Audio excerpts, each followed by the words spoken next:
and the stream chat is still showing. One of these days, I'm going to have a stream where, no, that's not right. That's not right at all. I'm going to have a stream where I can actually, how do I hide this? Well, I guess I just have it. Okay, I guess I can live with that. Anyway, yeah, my name is Gata, and welcome to Coop Cakes. This week, you guys actually get to watch me make an actual order for a customer, sort of. They're not paying me with money. It's more of like an equal trade thing going on. But after I get those in the oven, we'll get started on a new recipe, which is what the current stream is titled, the Blue Goo Cupcakes. So, let me start off with that order. I'm going to turn the camera down here so you guys can see what I'm doing whilst I do it. Is that good? Oh, wait a second. I think there's a button here. Here we go. Hide chat. There we go. There we go. Much better. Alrighty then. God give me grace. That's 1. If we manage to hit 2, then we beat the high score from last time. So 2 is a number to aim for. 2 falls. But yes, the order is for another batch of the key lime pie cupcakes that we made on last week's stream. I'm feeling a little more confident that I can mess around with the recipe a little bit and make them come out okay. Last time, they came out a little flat and a little too dense because instead of using milk with this recipe, like I normally do for my cakes, I stuck to water since I wasn't sure if the milk would have altered the chemical, because we had to use lime juice. If you guys were here last week, you remember that. But they came out not the way I wanted them to. So this week we're going to go ahead and we're going to do it with milk instead of the water. Hey, Carol, glad you could make it. All right. So, if I remember correctly, it was a half a cup of the lime juice and then a half a cup of the other liquid, which in this case, again, is going to be the milk. So, I'm going to start off with that. So, a half a cup of milk. Yes, blue cupcakes, blue goo cupcakes. It's a recipe that I've tried once before, and it got rave reviews. I'm not a big fan of it, personally. This probably shouldn't be right off the bat saying I don't like this recipe, but it's the truth.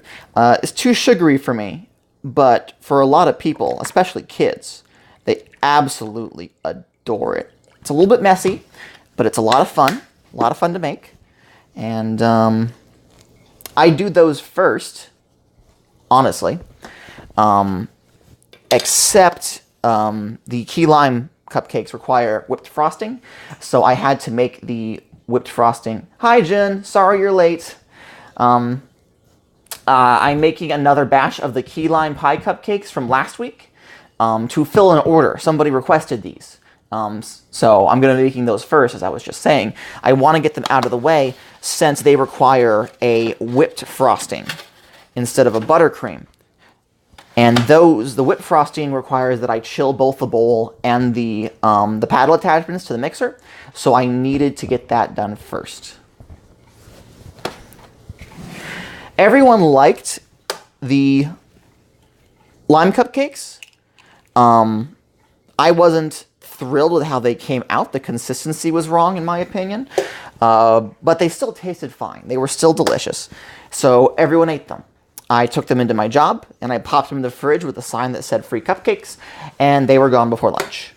So, no, that's true. Unfortunately, you won't be able to eat it. I'm really, really sorry. Now, let's see here. If memory serves, I have the recipe for the key lime written. I do need the teaspoon of lime peel in this. So, Where did I put? I think it's down the... Okay, don't follow me now, camera. Don't follow me now. I believe in you. But yes, I have... Aha! I have the grater. So I'm going to go ahead and grate. Almost retime. It's almost time for the re. Or rather the re.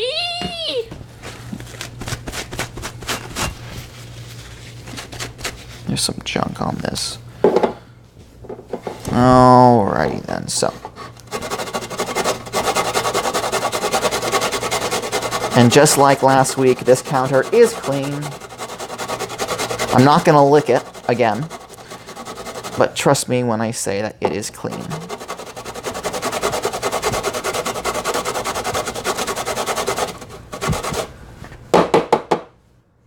Alright. Where did my teaspoon? Really should have moved all this out of the way so you could actually watch me as I'm doing it, but but we need a teaspoon of this lime zest. This is not enough yet. I should have zested this before the stream. I really should have. Especially since you guys saw me do this last week. It feels kind of like a rehash. But, hopefully, at some point, I'll be having orders so often that that'll become mostly what this stream is. Just you guys watching me fulfill orders made for my cupcakes. That was the original idea when I started planning this sort of thing out. Alright. Alright, that's about enough zest. That should do me. Alright. So that's in there. Let me wipe this up real quick. And then it will be time for There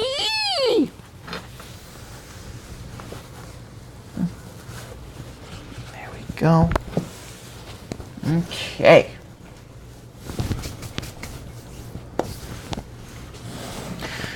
Jun says, it's probably fine for repeats in the beginning. I don't think us as your friends particularly care.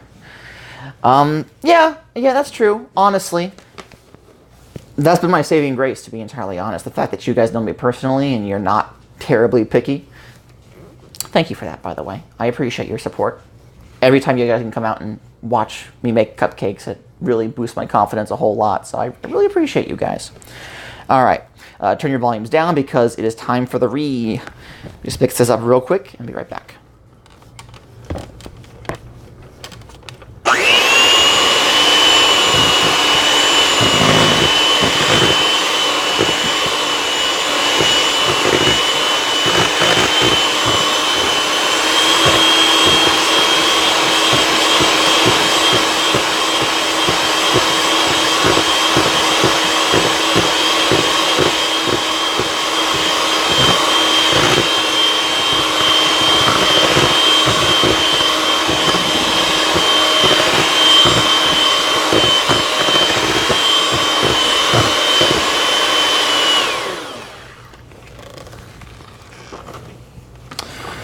I've been looking into a wireless transceiver type thing where I plug one end into my camera and the other end has the mic plug into it so that I can have the box on my belt and I can turn it on and off at will. I'd like to be able to make it so that when I'm mixing stuff and I'm not actually talking, it cuts, like it'll raise the volume on music that's playing so that it's not just dead space of you waiting for me to come back. Do I have any more pockets in this? Yeah, I'm going to have to mix this for a bit longer. 1 second.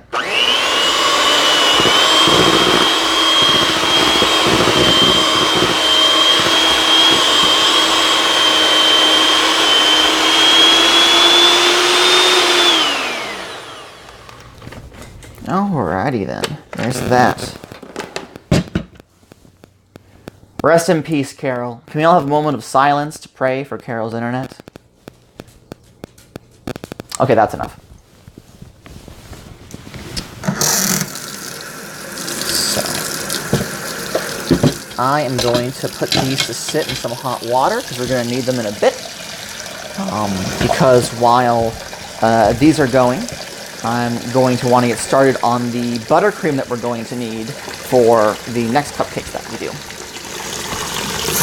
So we'll let those sit and soak for just a bit.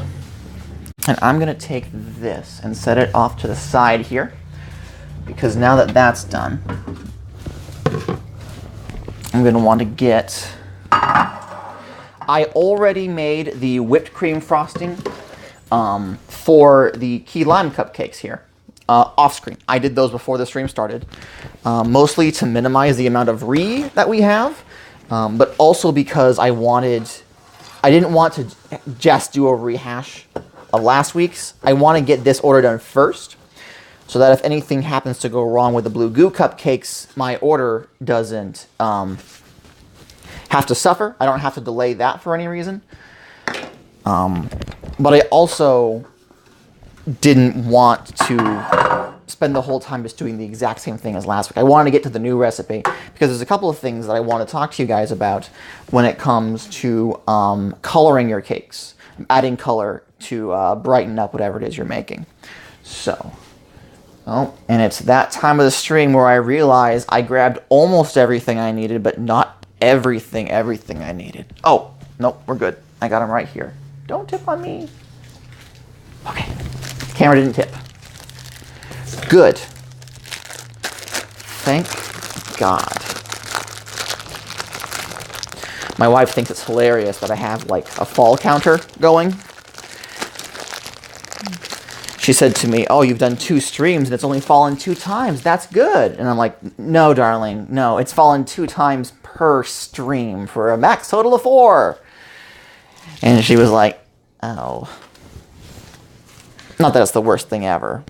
You guys seem to think it's funny enough. Junmon says, "Yeah, I'm actually interested in how Jell-O and cupcakes are gonna mix. Normally, like, I personally am not a fan of how they mix. I find it's too much sugar. But then, you know, I'm not most people. I actually don't have that much of a sweet tooth. Ironic, considering what I do for a hobby here. But I have a very low tolerance for sweet stuff.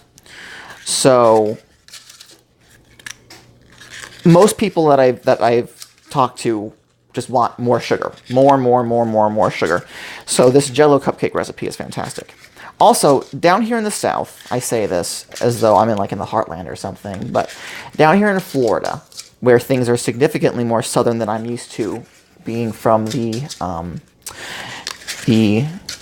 north of Maine, they have a thing called a poke cake. And apparently it's this recipe that got popular around the 70s when Jell-O had that mass marketing campaign. Hey Z, glad you could join us. But yeah, no, it's a cake where you poke holes into it, and then I guess you pour mixed up Jell-O so that it seeps into the cake, and then you bake it like that, and it ends up having this really neat tie-dye effect from the bits of the batter where the Jell-O either did or didn't seep in and take hold. I have yet to try it, mostly because whenever I find it made, they've just shut a shit ton of whipped cream on top of it, and I can't have that. I don't dare try that. So I haven't tried it myself, but apparently everyone loves it. They talk about it.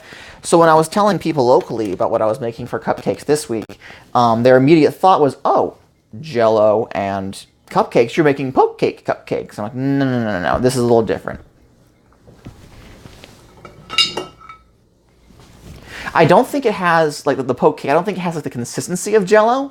I think it's similar to, I don't know if you ever experienced this, but like I said, back in, the 70s, 80s-ish era, Jell-O had this mass marketing push to try to convince people to use Jell-O in everything. So they had recipes for, Jell-O smoothies, Jell-O cookies, Jell-O cupcakes. So they had, they just take Jell-O powder and add it to anything, and they try to make that, a thing. And if it is poke cakes, you poke holes into it, which the Jell-O then seeps into. But yeah, I haven't tried it myself. This recipe that we're doing today, the blue goo cupcakes, the jello is actually already made. I had to like set a timer to remind myself, oh my gosh, you gotta make the actual jello, otherwise it's not gonna be ready. I think this is tilted a little bit. That looks a little better, I think. Yeah, that's a little better. I had to remind myself to actually make the jello so that it would be set and ready before I started this stream. Now, if you've been here for the past couple of streams, you know that I usually go on about this scoop here. Last stream we actually tested and found out that it's approximately 1/4 of a cup, just a smidgen underneath. Well, turns out 1/4 of a cup is the equivalent of 2 ounces. And I have this fancy scoop right here, which happens to be the exact amount. So I'm going to be trying to use this round, since it is like semi-mechanical here. Well, it is mechanical. I meant to say semi-automatic, which isn't the right word regardless. But yes, a fancy ice cream scoop. So we're going to try using this because honestly, most of my streams thus far has been me trying to scrape batter into these darn cups. So we're going to see if this speeds things up any, and give that a go.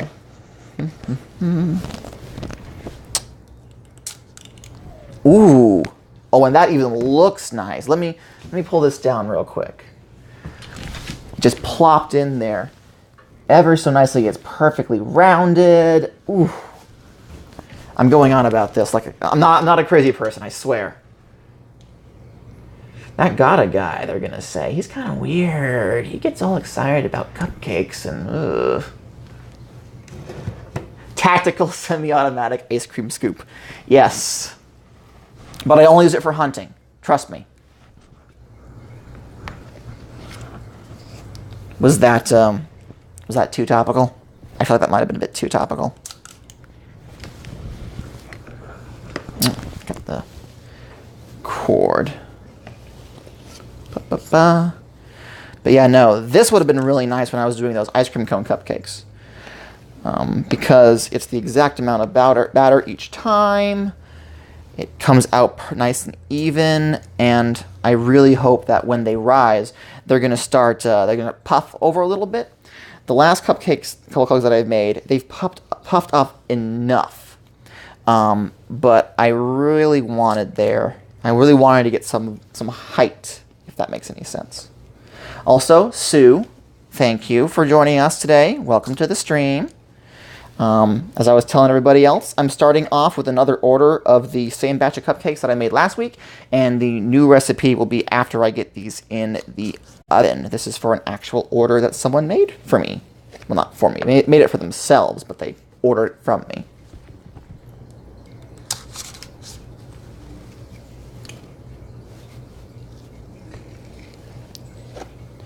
PETA is never happy with anything. They would not be thrilled with my free-range, locally laid chicken eggs. They would not be happy until I paid my chickens a fair wage and gave them silly hats or something. I don't know. It's PETA. Speaking of chickens, I say with a happy tone in my voice. Kind of sad news, actually. We got 2 new chicks over the weekend.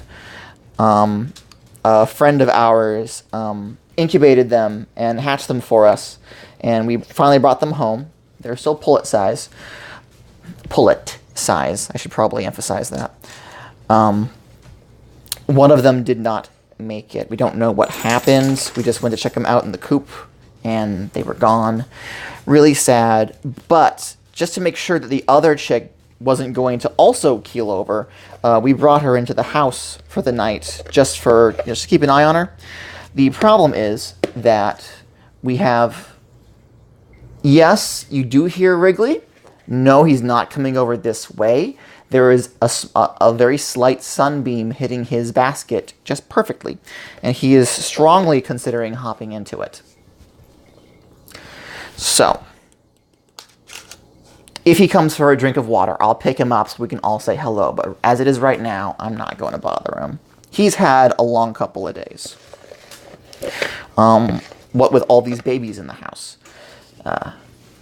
as I was saying, we brought the other chick into the house for the night just to keep an eye on her. But the problem was we already have those darn little bottle feeding puppies in one bathroom. We put the chick in the guest bathroom in the tub with some food and water and whatnot. And she was not happy because she was not outside with the other chickens. She was in some weird white space with all these tall people around. And so she was peeping up a storm because she was confused and a little scared. Well, her peeping up a storm got the babies going because they heard something really weird. So they're in the bathroom connected to our bedroom crying, and the little bird is peeping, and Wrigley is going back and forth between the two bathroom doors, sniffing and wagging his tail and whining because he might be going deaf, but he can hear there's something weird going on in there, damn it. He ain't no fool. So, nobody got any proper sleep that night. Good news, little chick is perfectly fine. She's back out in the coop with the others. She still isn't free range just yet. We're waiting until she gets a little bit bigger. Because unfortunately, the hens haven't adopted her as their own, which we were hoping they would do, but they have not, which I guess is fine. We just kind of threw them in there, and the birds are like, "Who on earth is this?" Hashtag not my baby, something along that lines. I don't know. I was trying to be topical there. So, using this scoop has been fantastic. I managed to fill these really darn quickly. The only downside is that I seem to have used up a lot more batter than I normally would. Normally, I would have enough for a full 24 cupcakes and maybe 8 more besides. So I'm going to have to look up and see if I can get a scoop that's like this, but maybe a little less than 2 ounces. Because the actual scoop is slightly less than 1/4 of a cup, which is 2 ounces. And this scoop held almost exactly 1/4 of a cup, but with a little to go. So I'm thinking just that margin of error. Carol asks, what's her name? I think you're referring to the bird, yes? Well, we haven't... You're going to laugh at me about this. So, my wife and I have this agreement that we get to name the birds evenly. She got to name the first 4. And she named them the 3 Schuyler sisters, and Thomas Jefferson was the name of the rooster. So it was Angelica, Peggy, and Eliza Schuyler, which if you've seen the musical Hamilton or know anything about American history, they were important female figures during around the time of the American Revolution. And of course, Thomas Jefferson eventually was one of the presidents of the United States. So since she is obsessed with that musical, she named our birds after those historical characters. Since she named those 4... Oh, Jen says, I thought you named them the Schuyler and sisters. No. That would be funny, but no, we did not do that. We named them after the real life, actually living people. Well, now they're dead, but living people. The Schuyler sisters, pardon me. But since she named those 4, I got to name the next 4. And the 4 that we named was Goat, after the animal, goat. Because I have a friend who obsessively wanted me to get a goat, an actual goat. But we're not doing that, not yet. We have the land for it, but not yet. Then we had, oh lord, it was Goat Kenshiro, named after the character from Fist of the North Star. And then these 2, which one of them unfortunately recently passed, was Pepsi Man and Sagata Sanshiro, who is named after a fictional mascot for the Sega Dreamcast in Japan. It's kind of an obscure dig, but the character was played by the actor for the original Kamen Rider, and since I am a big weeb shit, I was all about that. So yes, the 4 birds I got to name were Goat, Kenshiro, Sagata Sanshiro, who we're calling Segi for short because my wife can't pronounce the name, and then Pepsi Man. Pepsi Man is unfortunately the one that passed away, which is honestly a shame because Pepsi Man was the one that I was really, really hoping for. Nosy, Pepsi Man didn't make it, and I'm so upset about that. I mean, I'm upset the bird died, naturally, but I'm also upset that we used probably the best name ever, Pepsi Man, on a bird that didn't make it, which is a shame. Uh-oh. Here he comes. You guys ready for a Wrigley watch? Wriggles! Hey, boy! Your loving public desires to see you. Hello! How are you doing? Let me pick you up real quick. So yeah, here's Wrigley again. Hello! Mlem. Mlem. Gonna give you a little smooch? You are a stinky dog. You need a bath. Yep, it's the star of the show, everybody. And my dirty house. You weren't meant to see that. So, yep, here he is. You can go on and get your drink of water, good boy. Yep, you're done. That was your cameo. Thank you. Alright, I'm gonna get this camera set back up. Put him in the trash. No! He's too good a boy for that. Oh, and now the camera is tilted. Okay. Good? I think we're good. And yes, now it is time for me to wash my hands. You people are so mean to me. You know that, right? I'm washing my hands. I haven't touched anything involved in food prep since picking up the dog. Oh, also, I'm wearing my apron again. Everyone praise me. After all the shit you gave me the first time around when I didn't wear an apron. Carol says, shush, it's what gives the cupcakes that special flavor. No. No, I do not. No, that's not. That's not what gives it a special flavor. The special flavor comes from the love I put into these cupcakes, guys. True facts. All right, let me dry my hands off real quick. I am going to pop these guys in the oven, and then I'll be right back. The good news is that they only wanted a single dozen, so I'm actually going to have some cupcakes left over for me to actually try.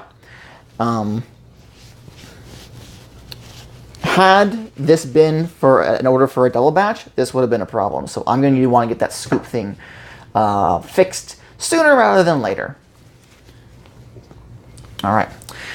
So I'm going to take the microphone off real quick. I'll be right back. There we go.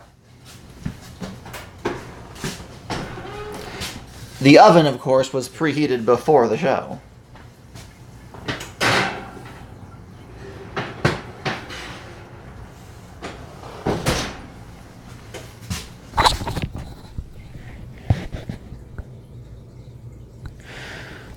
Hey guys, I've made a horrible mistake, and I realized what it was the moment Carol in chat says God knows what he's doing. He's a professional. I didn't put butter into that cake mix. I was supposed to put butter in that cake mix.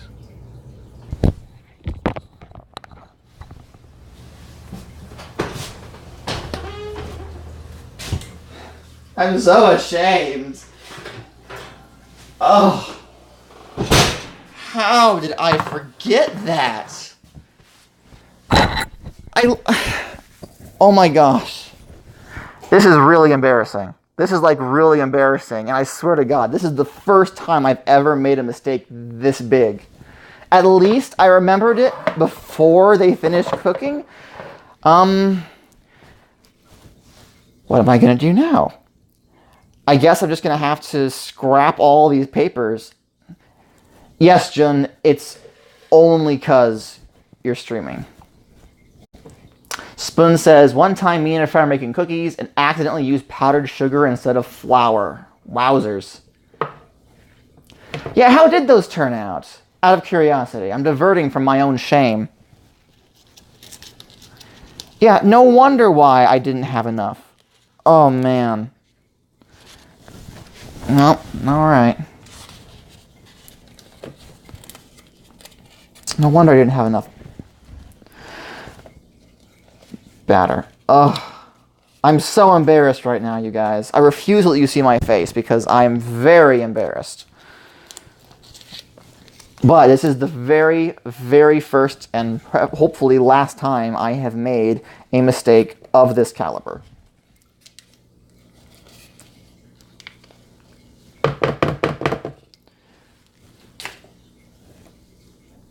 Z says, I blame sausage.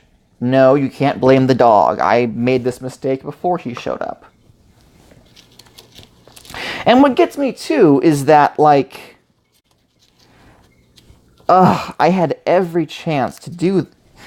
I have all the sticks of butter that I have softened right in front of me, and I have exactly enough for 2 things of cake and 2 batches of buttercream frosting. I went on all about how this was so much faster and it saves me time, and good Lord. All right.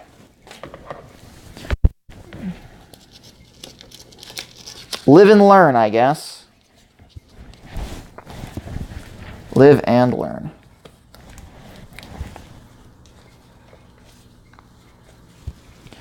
The good news is that because these are those lime cupcakes, they smell heavenly. So at the very least, I just have to be very careful not to get my fingers in any of the batter. My hands are clean, but also, like, you don't want too much of my DNA in these cupcakes. I don't charge for the DNA.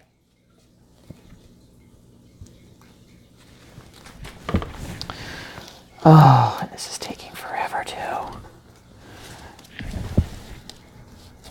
Ah, well.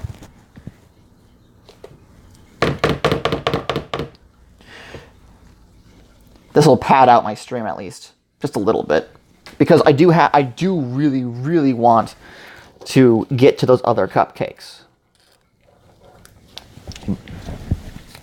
Like, I'm real excited about those.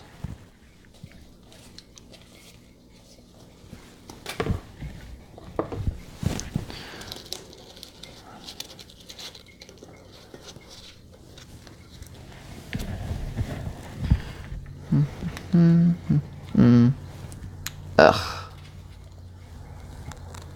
Hey now, this is a Christian Twitch stream. None of that bullshit in my chat. Thank you very much.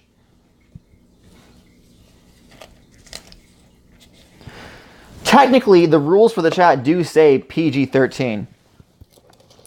I've never been able to enforce that or school my own mouth to remain among that self-imposed line. But technically, the rules do say this is a PG-13 chat. Junmon says, we need some ironically epic music. We just need to get music in general. You guys, I'm going to bet money. I would bet money. Not going to. I would bet money that y'all have other stuff up while you're watching this, because, like, when I'm not talking, it's just dead air, and that's just no fun. I'm still working on that. I looked into a couple of third-party Twitch plugins that would allow for music and whatnot. Most of it requires that I be streaming through desktop, though. There is a mobile app for one of them, but I'm having a really hard time getting it to work. And I have not had a lot of free time this week, what with these puppies.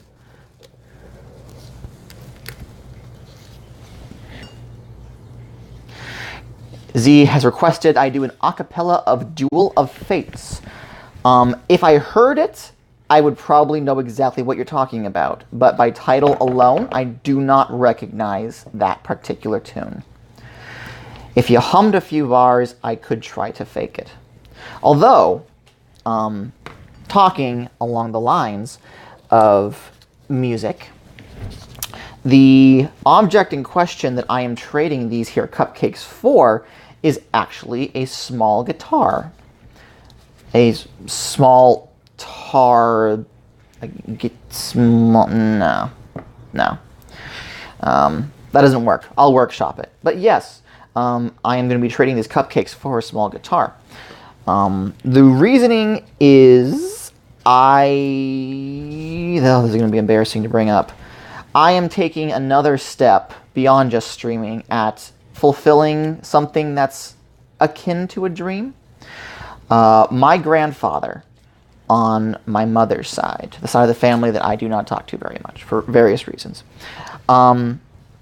His name, let's refer to him as Joe, I guess. Everyone knew him as Joe. No, not a ukulele. A ukulele and a guitar that is just smaller are technically different instruments, as far as I know. I do believe that a ukulele is different. Well, no, it's like a proper acoustic guitar, but it's meant for a younger demographic than someone who could actually hold a regular acoustic guitar. It's a children's guitar, okay? But actual guitars are very expensive, and I'm just going to be fiddling around with it. But yes, my grandfather, Joe,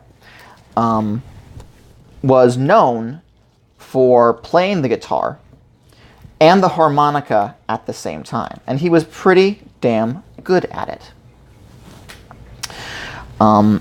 I do not believe that I will ever get as good as he once was. But a proper harmonica and one of the little holder things you put around your neck that hold the harmonica up in front of your mouth are not too expensive. So I just needed to get a guitar. So that's what this trade-off is for. A friend of mine has a tiny guitar that they do not use. And in exchange for it, they have been willing to take a batch of cupcakes.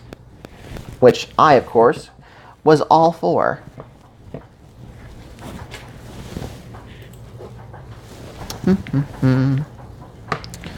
So there's that. Maybe at some point I will feel comfortable enough to actually play something on stream.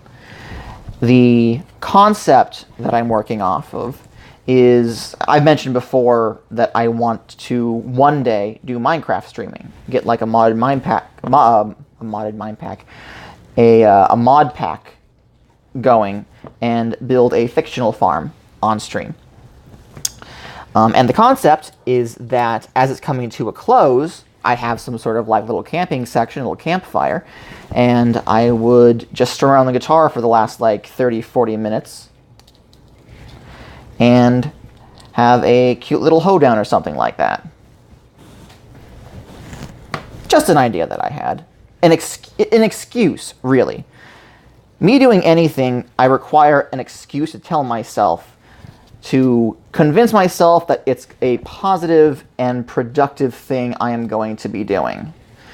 So, for example, I wanted to stream on Twitch, but that just seemed cliche and nerdy and not something that someone my age should be venturing into. But I am trying to open that small business, and having people be aware of my cupcakes and being able to watch me make them, preferably better than this, is technically some kind of a advertisement, I guess. It's kind of like marketing. So I was able to convince myself, oh yeah, no, I'll spend time and effort looking into and doing this live stream thing, fulfill this small dream, and it will help move towards my more adult goal, if that makes sense. So that's the excuse I told myself to get myself to actually kick myself in the butt and get this stream going. And so far it's worked out. This is only the third stream. I've only dropped the camera 5 times and made one potentially cupcake ruining mistake. But so far it's going pretty good. So the kick in the butt that I need to like actually get a small guitar and start fiddling around with it is to convince myself that it will help me further my streaming career, or what have you, whatever you want to call it. The truth. Don't tell me. But the truth is that I just want to do those things, and I have a hard time accepting that I am allowed to want things. Yeah. So, okay, let me try to get as much of this batter out of the scoop as possible.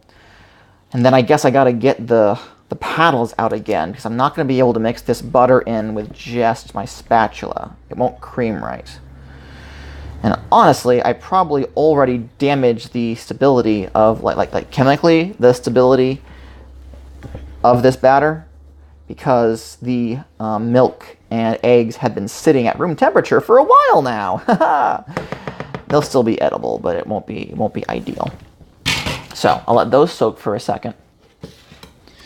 Jen says, well, the butter will be very soft now. That is true. The butter will be soft. It was already at room temperature, so I don't really need it to get much softer, or else it'll start to melt. I'm just going to go ahead and pop this on top. I'm not going to bother. So here is the butter, 1 full stick.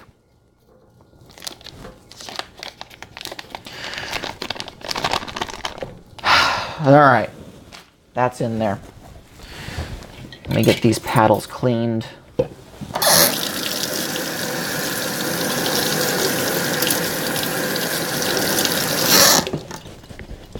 All right.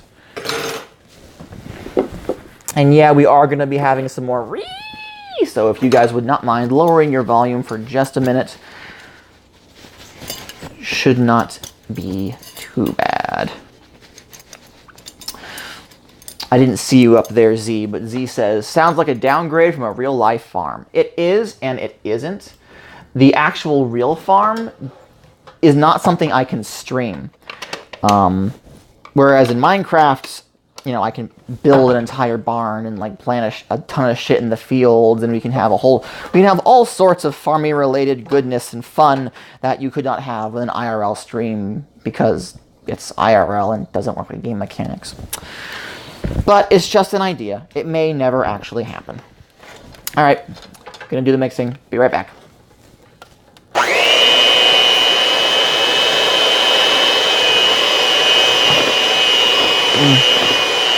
Yeah, the consistency of the batter feels wrong.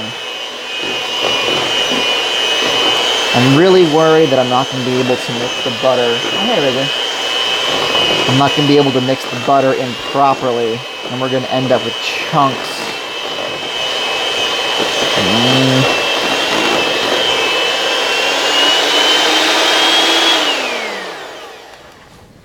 All right. This is the best we're going to get. We're going to just have to wish ourselves luck, I guess. All right. So let me rinse the batter. God, give me grace. Hi. Saw that coming. Saw it coming a mile away.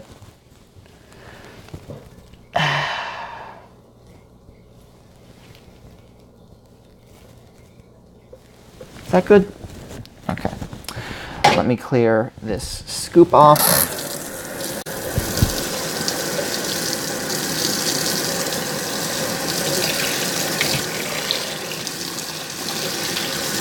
And then we will do this again.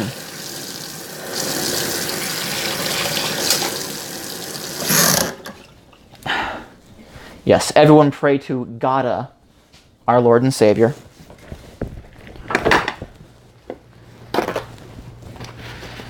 Fall counter is at 5. If I can get some decent overlays going at some point when I upgrade my tech a little bit, I'll have a button I can press that'll go ding and the number will go up or something along those lines. Ouch. That caught me. Okay. That was a massive waste of cupcake papers, but you live and you learn. Got a little water in this.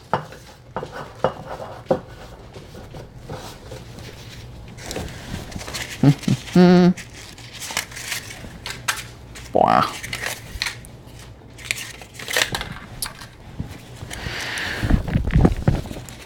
One of the things that I am experimenting with, I might sound very confident in my current cupcake recipe. The amount of eggs, the amount of milk, the amount of butter. but I'm still thinking about switching it up a little bit. Technically speaking, the calculations that I've been doing, I should be using more than 1 full stick of butter in each batch of cake. I should be using 2/3 a cup of butter, whereas a stick is only about a half. I do not like chasing half-finished sticks of butter around the fridge, though. So until I'm able to buy butter in bulk, where they come in like large blocks, and I need to actually slice off the amount instead of using the packaged sticks that are for that you find in the grocery store, I have only been using a single stick for, honestly, expediency's sake. Instead of having to calculate how many halves of a butter stick I'm going to have left over, or trying to make it so that I use up an exact amount of sticks per thing, I just don't. The thing is, adding more butter than what I already use. Jun has asked, are you not going to change the recipe to get the consistency better? Over time, I do plan on experimenting with the recipe to get the consistency better, to make sure that... I still haven't figured out what I want my professional recipe to actually be. And how I got the 2/3 cup of butter number is from a bunch of different cake forums where other bakers talk about what they change when they fix up cake mixes, proper cake mixes like this. And most of them have said that you should take the amount of oil you would put into a cake mix, switch it to butter, but then double that amount of butter. So normally you have 1/3 of a cup of oil in 1 Duncan Hines cake mix. Ergo, you'd have 2/3 a cup of butter if you were fixing it up my way. But I haven't been able to really experiment too much with that. Yeah, the consistency of this is much heavier now that the butter's been added. And I can't tell if it is this heavy, this sticky, because I let everything else sit for so long, or if that's just how it's going to be with the butter.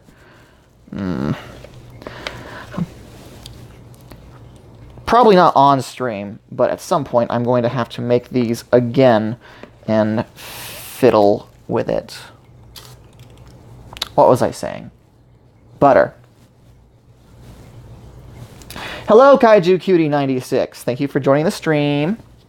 Don't tell them about my big mistake. But yeah, no, you absolutely missed a massive mistake. I literally had been scooping this exact same batter into these cups 20-30 minutes ago. I forgot butter. I forgot a key ingredient. So I had to put all of this back into the bowl and get the butter and mix it all up again. And now, because all the ingredients sat for so long, I don't know if this consistency is just how the recipe is meant to look, how it's meant to feel, or if it's because I fucked up.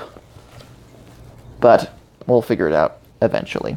I was just talking about how, technically speaking, I use less butter than I am meant to, and that I'm still messing around with it.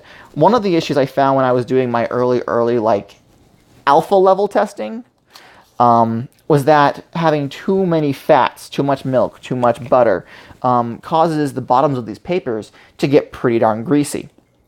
And one of the solutions to that was to put rice underneath the cups, so that as they baked, the rice, nothing's going to go bad when you bake rice. It's just, rice. Raw rice, I should mention, not cooked rice.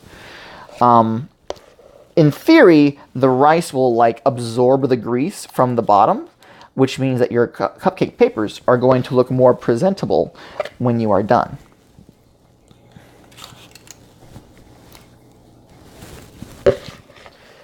No, Kaiju, I am not Paula Deen, and I wish you would never compare me to her ever again. I am not a fan. Poisonally.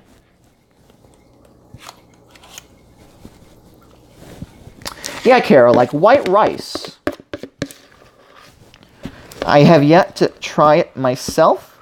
Well, that's untrue. I did try it once, but like a fool, I also altered the amount of butter that I put in the recipe. I used less because the previous batch came out super greasy. this is not enough for a full cupcake. And unfortunately, because of all the batter that are still attached to those old papers, I don't have enough to go more than... I'm going to have 3 extra cupcakes. That's really upsetting. Like, it's the reality I find myself in, but it's not the reality that I wanted. Oh well, c'est la vie. Kaiju was asked, does different types of milk, almond, soy, etc. affect the way the cupcakes bake? I have not tried it myself, but I believe it would. There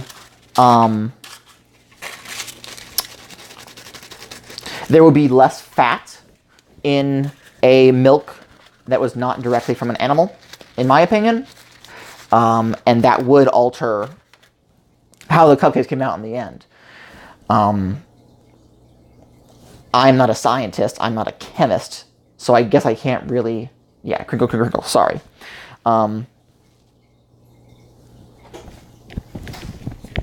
I cannot really make overarching statements. I don't know those for certain.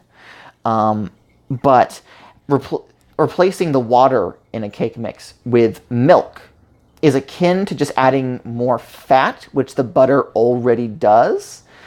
I don't know exactly how it all balances out, but using a liquid like water or almond milk and soy milk, which do not have that amount of fat, that would alter how the cake comes out. It may not ruin the cupcakes, but it would certainly change it.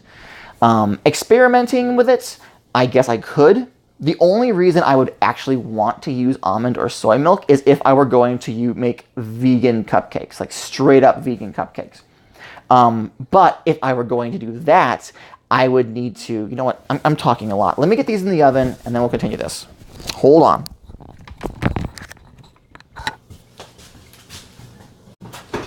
Let me get these baking.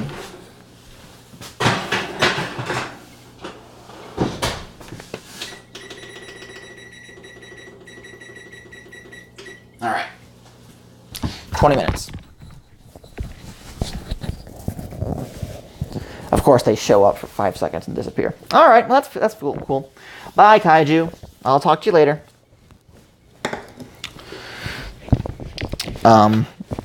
Yeah, vegan cupcakes. I would only want to make vegan cupcakes if there was a large demand for them. And currently, I do not have a large amount of clientele that require them. At some point, I would probably expand out to like vegetarian and vegan options. But that's in the future when I actually have my business up and going. As it is right now, anybody who's ordering cupcakes from me are not going to request them like that. I would need to start from absolute scratch is the problem. Because like these white cake mixes, right? Let's see here. Does it say on the back here? There's usually a warning that it was made in a facility with this, that, and the other. I guess this one doesn't. It should. Ingredients contain soy and wheat. Anyway, point is, if I wanted to make specialty dietary constriction helpful cupcakes, I would want to start from absolute scratch to make sure I had complete and total control over every single ingredient. Because if for whatever reason, whatever I'm using happens to contain whatever they dietarily cannot digest, and they have a reaction to it, I would be responsible for that. And I'm just a single guy trying to open a small business. I can't afford tons of liability insurance. So, that's that. All right, so what should we do next? We should probably start on the other cupcakes. I'm going to let the petals sit for a second, and we are going to start playing with the Jell-O. I got to get it out of the fridge. I meant to get these all taken care of before the stream, but it did not quite work out in my favor. I got one bag. Where's the camera on this? I got one bag.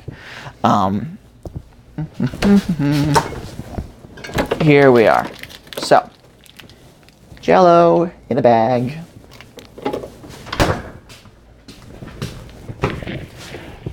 Jin says, orange Jell-O. What about blue? Well, we're getting there. Technically speaking, the recipe that I'm using, if you look it up on the internet, because I did get this off the internet, they all show blue, but I made 3 different colors, simply because I wanted to talk a little bit about mixing colors into your cakes. So let me put this here. I put the camera down, and the bags are all the way back there. Hold on. How do you guys like this really quick rotating view of my house? It's not the cleanest. My wife is going to be very upset when she hears you saw it. Okay. So, I seem to recall last time we spoke a little bit about, remember when I had all that like downtime where I didn't know what to do with myself and how to keep talking to you guys, so I started grabbing all of my cool baker stuff and I just started showing you like this does that and that does the other. And one of the things we talked about was the couplers. How if you want to use the same tip but with multiple different bags of frosting, you have these little plastic couplers to connect and disconnect them as you need them. This is going to knock over, isn't it? Whoopsie. I'm going to want to grab an actual coupler to show you. Well,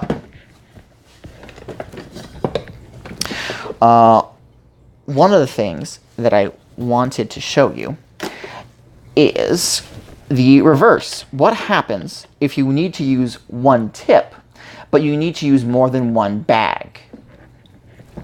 So for this demonstration, we are going to be using an open tip, one of the flat top tips, of course a coupler. And actually, I already have, from last stream, I forgot a bag with a coupler in it. I'll be showing you how to properly set these up in a second, so I don't feel bad skipping this step. So I'm going to go ahead, put the tip on the end of the coupler, and then screw it into place. So, say for example, you're making a lot of cupcakes. Like you have an order for like 6 dozen cupcakes. Unfortunately, a frosting bag only holds so much frosting all at once. And you could make a brand new bag every single time, or you could just keep refilling the same bag every time you empty it. But when you're trying to do things like en masse and you're trying to like get order after order out, you don't have a lot of time to stop and keep refilling your bags. So if you have the disposable income, like most corporations do, to be able to just go through these frosting bags like they're water, instead you make all of your frosting at once, bag them all up in sealed bags individually. So you'll have like 4 or 5 of these just filled with frosting. And then you make one more bag which has the actual tip in it. So this does not fit that situation. I do have 3 separate colors, but had these all been the same, and I wanted to go through them faster instead of having to stop and refill them, this is the method that I would use. So you have your empty bag that has the tip on it. Yes, Jen, you're right. You guessed it. 10 points to whatever Hufflepuff house you're in. I don't know. I never read Harry Potter. But yeah, so you put a bag in a bag, says Jen. Yes, you take one of your pre-prepared bags, you snip off the end, and you stick it in here. It is fantastic. I love it. It's great. I seem to have lost my train of thought as to how I was actually meant to teach you anything. But yes, bagception. Thank you, Carol. But yeah, this is the technique we're going to be using today. Mostly because I do not have 3 couplers, and we have 3 different colors, and I don't feel like having to wash out a coupler when I could just switch the bag out and call it good. So I'm going to put this bag to the side. I'm going to put this bag to the side. And we're going to start scraping this Jell-O in here. Now, for this recipe, the Jell-O that I'm using is going to be squirted on top of an established cupcake. There's going to be some frosting to create a ring around the side of the cupcake to like border it off and keep the Jell-O from falling off to one side or another. But the Jell-O is going to be freestanding for the most part. Gravity is not going to be this cupcake's friend. As a result, or because of this, the Jell-O that I made is not the full like 2 cups of boiling water, 2 cups of cold water we make regular Jell-O with.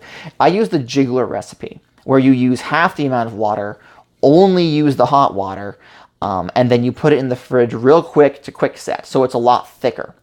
The downside of this is that in order to make sure the Jell-O still is at a consistency that you can squeeze through a bag, you have to constantly mix it while it's setting. So it, you have to, every like 10-20 minutes, you want to get right back into that fridge and give it a quick stir around. Otherwise, the powder or the thicker bits of the Jell-O mix will settle to the bottom and it'll create this really thick like layer of just really hard Jell-O, which is nice when you're making actual jigglers. You kind of want that so that it holds its shape when you do the cookie cutter bit.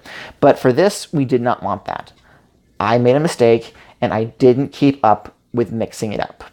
Ergo, half of the Jell-O had to be removed in a thick like sheet of it and chucked in the trash. So if you ever make this on your own at home, make sure that you mix it properly, or you make more than enough Jell-O, so if you have to throw some of it out, you still have enough left over to actually make the cupcakes with. So I am going to start pouring this in. I don't know if you can see. Ew, it's all slimy. I used to love Jell-O as a kid. But now with me and my not liking sugar too much. Jen says, oh my god, you can't eat the Jell-O, you just tossed it. Well, no, it was a lot of Jell-O, and I had no intentions of eating all that sugar right before I go on stream. I'm already feeling a little thirsty as it is from talking this long. Like darn. All right, so ta-da! When you are filling frosting bags with something that's more liquid than solid, you want to make sure that you've twisted the end enough. Preferably, you would have like not a bungee cord, an elastic to go around the end to hold it shut. I'm just making sure they're propped up on the table so that even if this unfurls, gravity will not cause it all to slip out the other side. Ta-da! And then do this once more. This orange came out a lot thicker than the blue. I'm probably going to end up having, yeah, they're still in pretty big chunks. I'm probably going to end up having an issue with the orange when I try to squeeze it out the bag, but we'll come to that. We'll come to that. Another reason you want to use this bag-in-a-bag method is if, say you're doing a cupcake tip where there isn't a coupler for this and it has to go directly inside the bag. If you're using a frosting that requires refrigeration, but you still need to make it up in bags ahead of time, you do not want to put your metal tip in the fridge. Any frosting or Jell-O or whatever that's in the metal tip will be chilled significantly faster than the rest of it's in the rest of the bag. Which means when you go to try to push it out, you're going to have basically rock solid frosting in the actual tip. And all that pushing and pushing you're doing, all it will do is make the bag around it weaker, and eventually the bag will pop. And yeah, sure, your frosting will come out then, just not the way you want it to. So preparing all of these bags without a tip and putting them in a bag that has a tip and a coupler prevents that.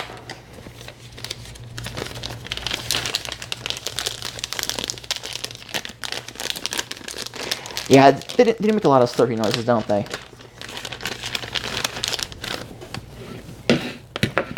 So. Come on. Come on. Oh, this is going to be a problem, isn't it? Let me do it like this so you can actually see me playing around with the Jell-O. Yeah, this is in some pretty thick chunks here. This is going to be a problem. Oh. Some on the counter. Oh well.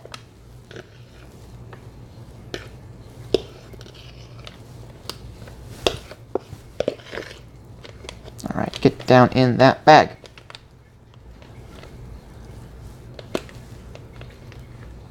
Can you use the mixer to make it smoother? Potentially, I could. There's no real reason why I didn't, other than I was already using the paddles for other stuff. And I had 3 different colors of Jell-O. I didn't want to like cross the streams or whatever. Not really a good excuse. I just didn't.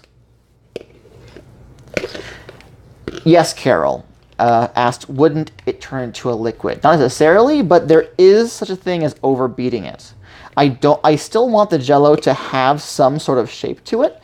I just don't want it to be in chunks that are too big to go through the end of the tube, the tip.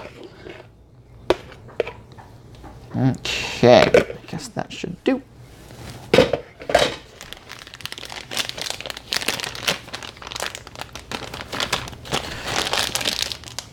Alrighty then. So, that is 3 bags of Jell-O, all made up and ready to go.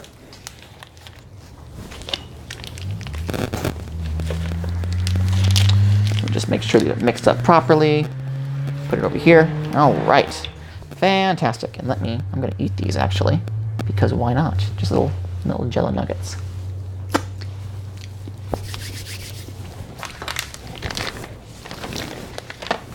Because of the chunky nature of Jell-O, worrying about bubbles in it is not something that you want to spend time on.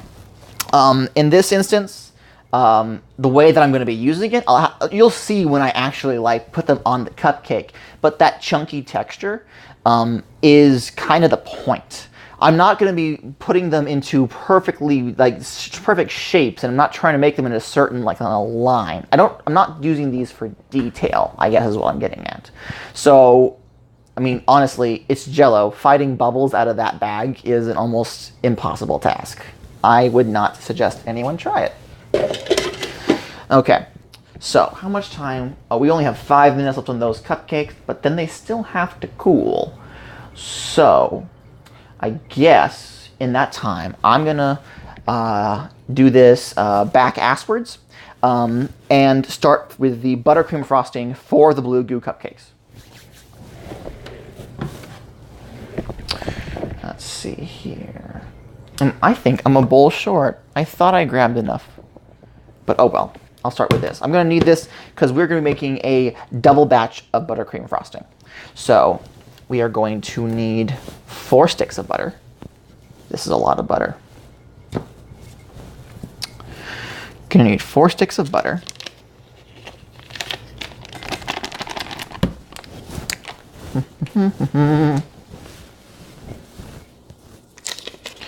So the reason I am making so much frosting is because originally I was going to make the key lime pie cupcakes. I was going to try to get those in the oven before the stream started, so that all you'd have to do is watch me decorate them real quick. And then the focus of the stream could be on the blue goo cupcakes and frosting theory is what I'm calling it, I guess.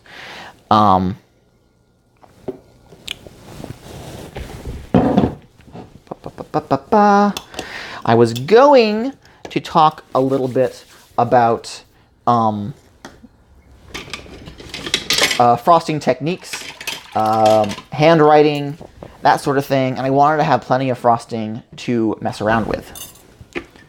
Jen says, that's just a theory, a frosting theory. I'm going to need to ask you to leave. You're banned. I'm sorry, Jen, we had a good run, but there is a line, and you, my friend, have just crossed it. We do not talk about the pat of mats in this good Christian household. We just don't. I'm kidding. Don't leave. But yeah, no, the original plan was to spend a lot more time talking about frosting and decorating stuff, but then, of course, I didn't get to make those cupcakes before the stream, and probably for the best. If I made that mistake and tried to fix it, or worse, never realized it until after I pulled it out and you guys got to see, that would have been really embarrassing, as if the original mistake wasn't embarrassing enough. So, there's that.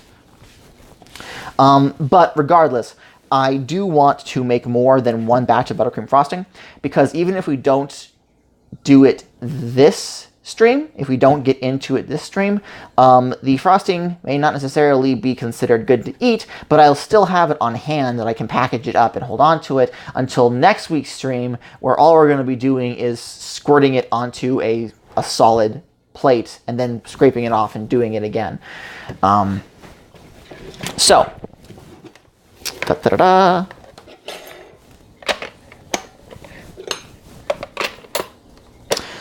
I am going to cream this butter real quick, all 4 sticks of it, and then I'll start adding in the powdered frosting, the powdered sugar rather, doy. So this is going to be a little for a bit, and then I'll be right back.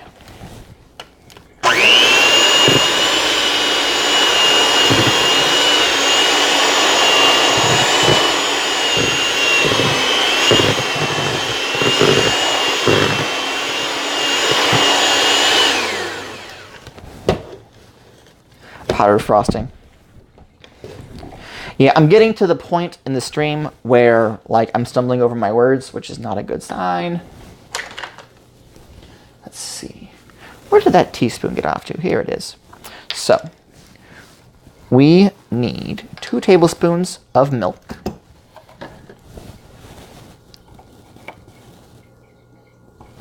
One. And 2. Let me put the lid back on that. We need to get some of this stuff out of the way because I'm crowding the camera with containers, and that is no good. I'm gonna want this. Set this over here. And then I need my vanilla extract. And this is not the vanilla extract. The bottles look identical. That's the lemon. Let's get the vanilla real quick, like. Jun says, also you need a goat for some goat milk. Maybe. That was one of the things that, one of the reasons why my friend was very adamant that I get a goat, because of all the things you can do with it. Goat meat, goat milk. They're just cute to have. All right. So, then I need 2 teaspoons of my vanilla extract. Oh, that's right. I used this for the lime zest, didn't I? All right, much better. And there are the cupcakes. So, I'm going to take my microphone off for 1 second, pull these out of the oven, and we'll have something of a reveal.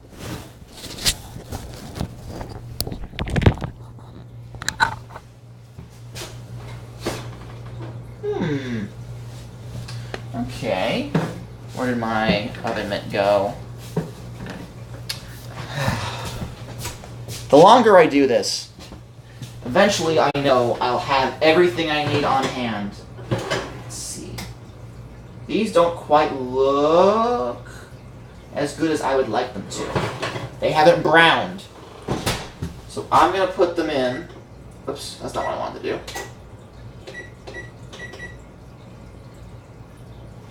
I'm going to leave them in there for another 2 minutes. See if that helps. Unfortunately, because I let the batter sit, because I forgot the butter, I don't know if it's going to bake properly. They'll still be fine, and I'm sure my friend will be willing to trade them with me, but they could look better. All right, let me mix this in.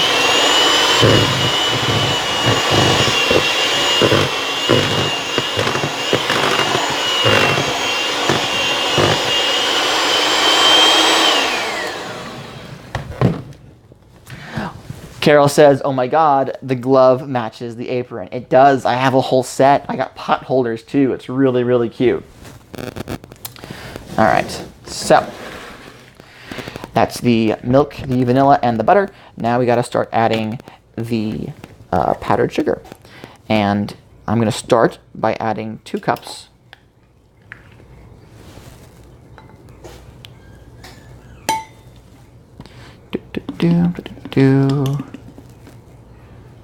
All right, so that's 2/3. Put this up. So here is getting some mic crackle. Is it still going, Z?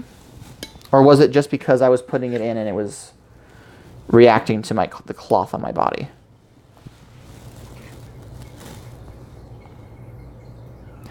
Did I put in 2/3 or 1 full cup there? How many scoops did I put? I feel like I've already used 3. Okay, so here's hoping. That's 1,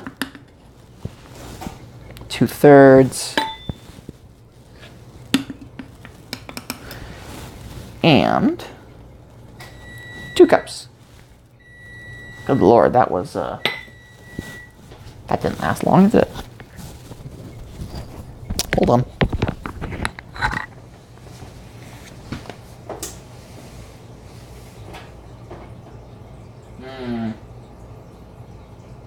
It'll have to do. Let me pull these out then.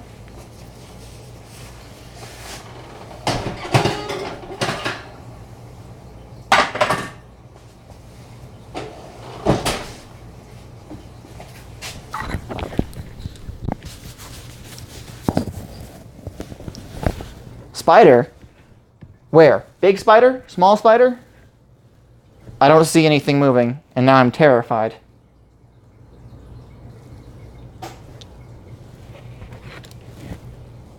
I don't see it.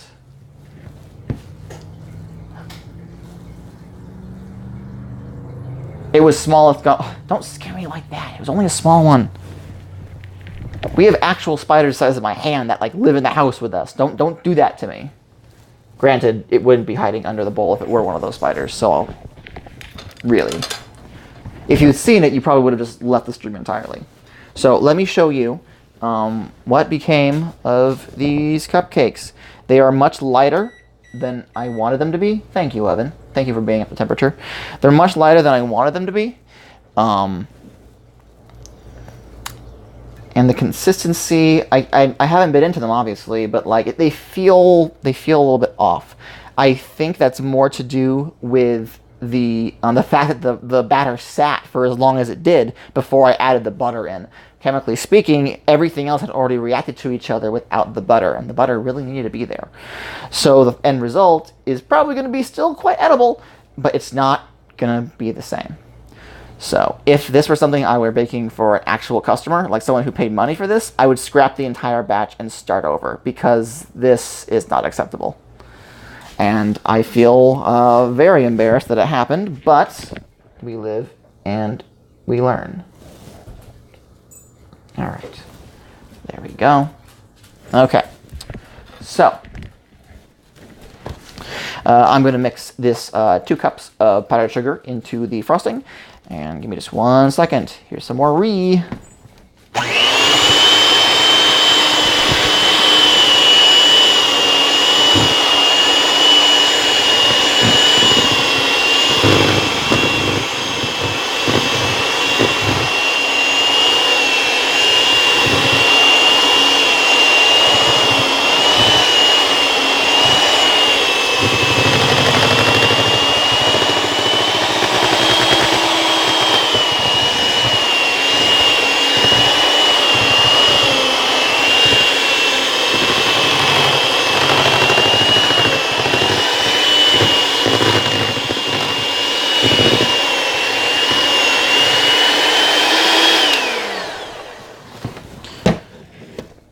Almost properly combined. I just want to scrape around the sides and make sure.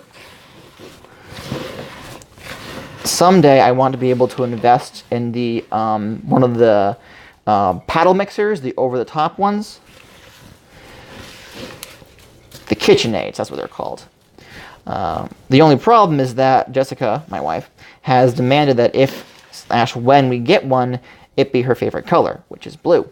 Of course, everyone's favorite color is blue. Ergo, those are the more expensive ones. Go figure. But I figure if we're going to invest money in something like that, it should be the proper color anyway, you know? Okay. Just make sure the cord isn't captured. I'm going to mix this a bit more.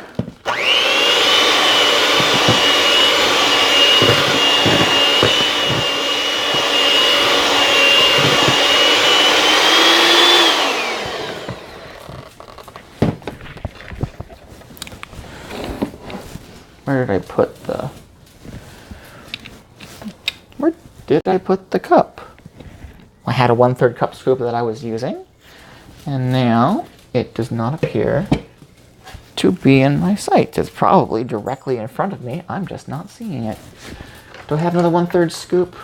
I do. I feel bad using them both, but whatever.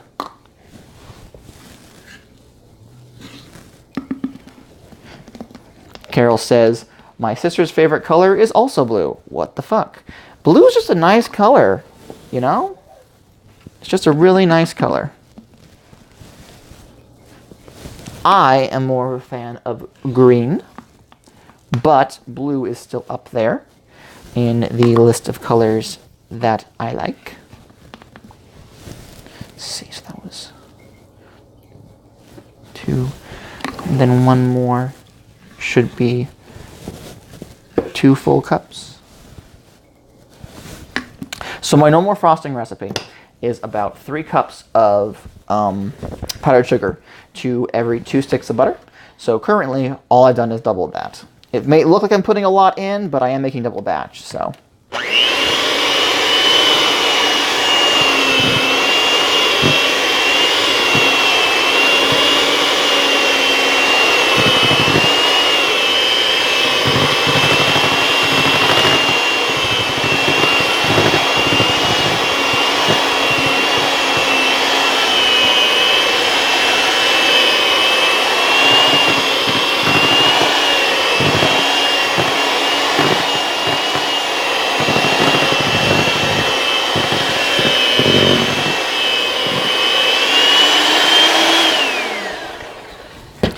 Now, because I'm beating it so much in order to get everything combined, the frosting is starting to get a little difficult to work with.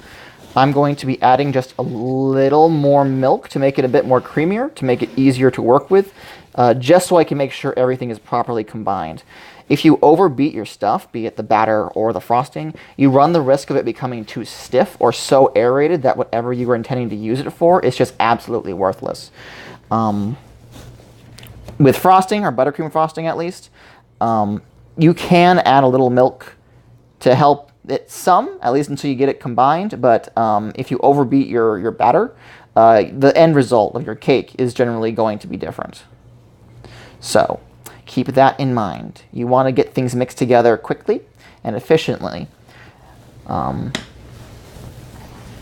Jun says, really? It can be battered to death. Wah, wah, wah, wah. The Jeopardy failure jingle. Ask your parents. So, I'm going to add about 1/2 tablespoon. I don't want to use too much milk. Because adding milk isn't just like an anti-powdered sugar measure. Like, every amount of milk, every bit of milk you add is just a change to the chemical basis. If that makes sense.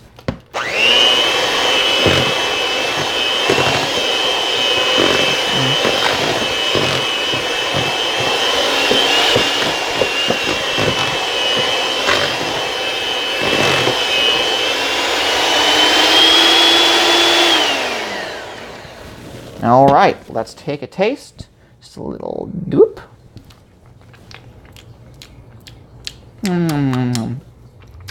This is good. This is good. If I hadn't already beat it to hell and back, I would have probably added more powdered sugar. I can taste the butter a little too strongly, but that's just me. Literally no one has ever complained to me about my my frosting tasting too much like butter. And I dropped something on the floor here. Gosh. Hold on. There we go. Let me rinse this off.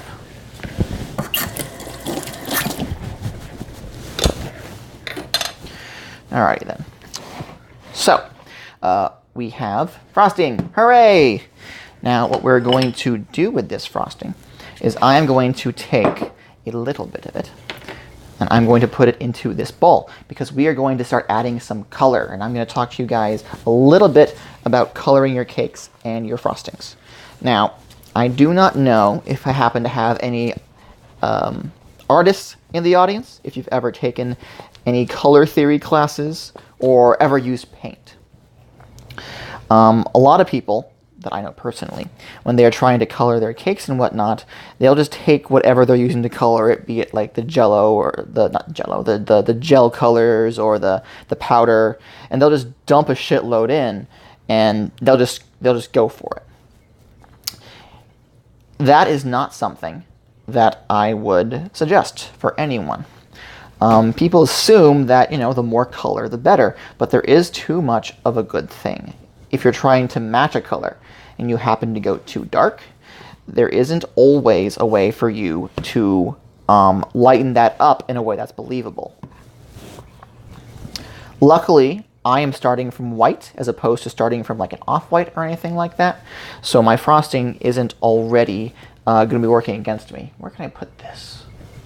I'll set this here for right now. And let me grab my little jar of gel colors. Yeah, I know, ours is the kind of person who I really would not want to have here right now, because I'm going to be explaining this horribly probably. So a lot of people think that you can just add white of whatever it is to dilute it in order to, if you happen to go too far. But when you're working with a food product where you have a limited amount of each ingredient, you can't just expect that safeguard to be there. Therefore, when you are working with colors, you always want to start with light. Add little amounts, make sure it's mixed thoroughly, and if that isn't enough, add a little more. It requires that you spend a decent amount of time stopping and testing and checking and making sure that everything is going as planned, but the end result is worth it, in my opinion. So I am going to be making 3 different colors. We're going to start off with blue, and then we're going to do an orange and a red. The red's going to probably come out more like a pink, but that is fine. So starting with the blue, I am going to just a little squirt. Just a little squirt. And I probably, actually, you know what? I was about to take the whole camera and move you over to my utensil drawer, because I should be using a smaller thing for this. That's a knife, that's a knife, here we go. But we have a dishwasher right down there. That's good. So I'm going to start mixing it. I'm going to move this close to the camera so you can watch as I start mixing it in. It's already starting to swirl some, you see?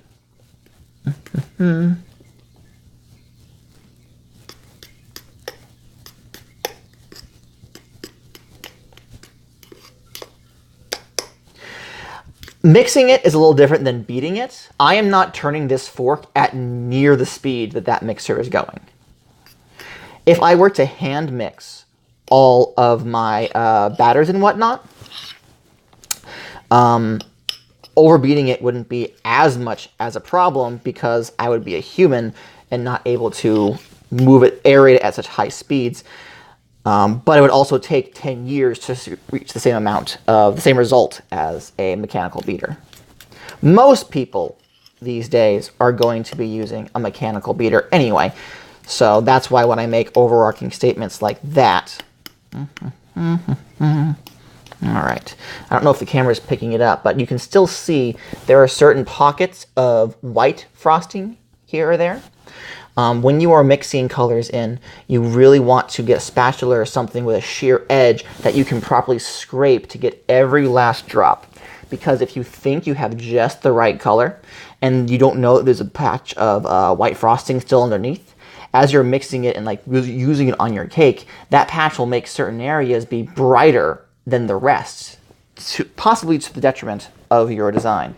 So you want to be careful with that. This is already not dark enough for my liking, so I'm going to add a little bit more, and I'm going to mix that in, and then I'm going to grab my spatula and scrape along the bottom.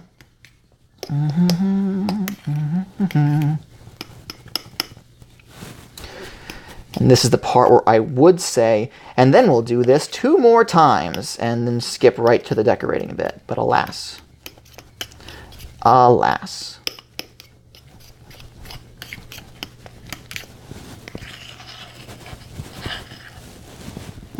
got some on my thumb.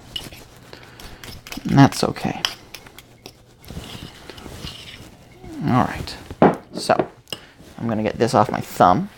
I'm going to grab the spatula. Seeing High School Musical. I have not seen any of the High School Musical films in years. If someone yells, "What team?" I scream back, "Wildcats," but that's kind of the extent of it. Or what was it? Someone asks what time it is, and I say, "Summertime." It's our vacation. What time is it? Time of our lives. That's so weird, too, actually. Like, in my local area, we have to go by 3 different schools to get to my job. There is 2 elementary schools and a middle school, all of them in the exact same line. It's only like a 15-minute drive to get to my job. And yet we pass through 3 separate school zones, so there are so many kids in this area. It's ridiculous. But they're hitting the point where it's almost summer vacation time. And it's so bizarre to me because I swear I blinked. Wasn't it spring break like a week ago? And it's really weird because my wife and I have this conversation on a yearly basis. Like, our lives used to be centered around the school year. Like, when we were in school, everything that we did was based around when the next vacation was. And each vacation marked a very important, like, turning point in our educational careers. So to be adults now and to watch from afar as, you know, as the wheels turn, as the school year progresses, and we have no actual stake in it, we realize that, like, you know, it's just to exist in a world where we didn't live by those constraints. It's kind of jarring, I guess. Not in a bad way, but when we have to stop and realize, oh yeah, this time, like 8 years ago, I would be terribly worried about this, that, and the other, or I'd have this on the horizon. It's just weird. Being old, being all of 26 years old, it's just really, really weird. Alright, so I could try to get this darker, but this should be a decent enough blue for what I'm doing. I've got it mixed pretty darn well, about as well as I can hope. Let me put this over here, and I am going to grab... Come on. I'm going for the frosting bags, and they're stuck under something.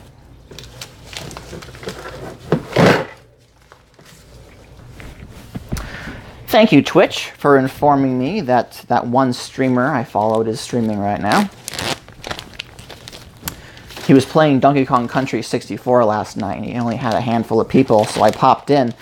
Turns out he was stuck on a puzzle where there was a giant toy piano, and he had to hit the keys in time with like the order of what the Kremlings were doing. The problem was, it was a color-coded thing, and the guy is colorblind. So the few people who were in the chat were trying to direct him to get through this one challenge, which was absolutely terrible. Like, gosh, poor dude. Z says, working in a college town at a hotel owned by the college, I'm still sort of stuck in that yearly cycle. Yeah, I can imagine. And that must be weird. Like, your life kind of revolves around it, and yet it doesn't, like, directly... I don't know. The only cycle that my job, since I work in a kitchen, is major holidays and, like, birthdays. Like, I don't have to worry about much, really. Like, Mother's Day, we're going to have an event. I'll have to worry about that then. Father's Day is coming up after that. 4th of July, obviously. But when it comes to, like, actual school vacations, I work in a retirement home. Like, there might be a few more kiddos running around, but that doesn't really change how I do my job. It doesn't really affect me, which is really, really weird. All right. Now, I'm going to be doing the same dealio with the Jell-O where I have one bag and then multiple bags are going to go in it. So I'm not going to worry about air bubbles too much. When I cut the tip on this and it all comes out to the end, that air will escape, and I'll worry about that then. Carol says, does Nintendo even care about inclusion? Shakes my head. It was Donkey Kong 64. So, like, not that they still shouldn't have cared about inclusion then, but it was 1999. Party. Party like it's 1999. Okay.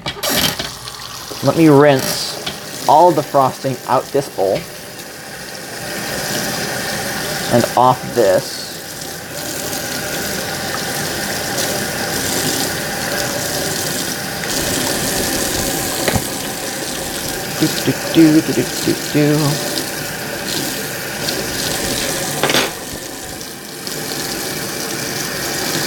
One of these days, once I get a better setup, I'd like to have a separate camera aimed on the sink so I can just move over. Well, I mean, first of all, I need to get a camera on my face. One camera on my face, one camera on the working area. And I'd like to get one that at least shows the sink area a little bit so it doesn't feel like I'm stepping out of frame in order to grab things.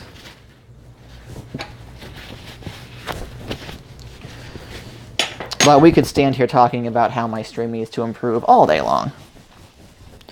It mostly comes down to tech.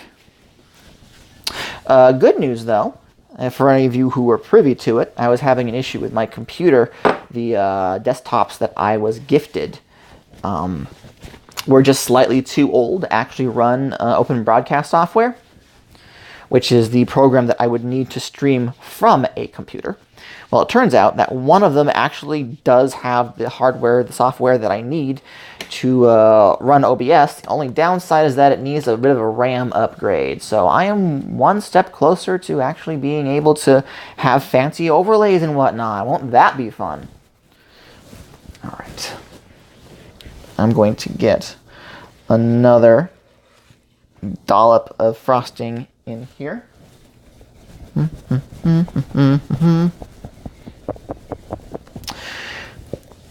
Alrighty then. Now, when it comes to mixing colors, because I do not have orange dye, we're going to have to be working with red and a yellow. You want to try to make sure that you have even amounts of the two different colors you're using, unless you're going for a very specific shade, which requires you have more of one than the other. Z-Man asks, got it quick, orcs or elves? I myself tend towards elves. I'm not a big fan of orcs or any of like barbarian, wild-ish classes. What is this for, though? May I ask? Because in some cases, elves are assholes. So, let me try to get even amounts. Uh-oh. And of course, the yellow came out a lot faster than the red. All right.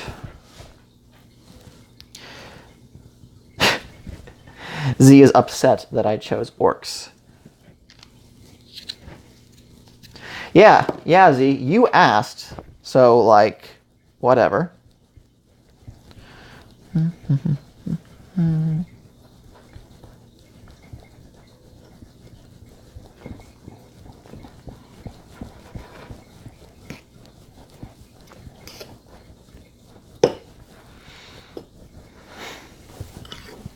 Ogres. Somebody once told me the world was gonna roll me. Donkey! All the Shrek memes. All the Shrek memes. Eventually, once I exhaust recipes that are like interesting in that they have different like techniques to make them, I will probably move into themed cupcakes where they just take different things that I've already shown and combine them to make cool shit. Jin says, didn't realize this was a Shrek stream. Bye now. I'm sorry. Come back. I love you. Alright, so this is not enough. I'm going to put a little more red, but it's a little too red. So I'm going to add more yellow than the red.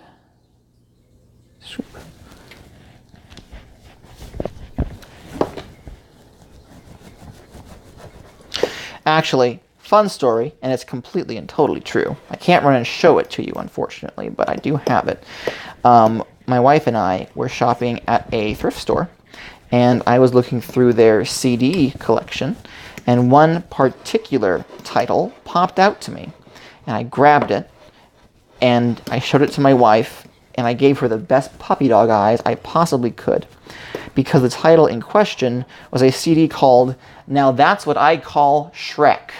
And it just had all of the heavy hitter songs from the different Shrek OSTs compiled onto a single disc. And she sighed and said, sure.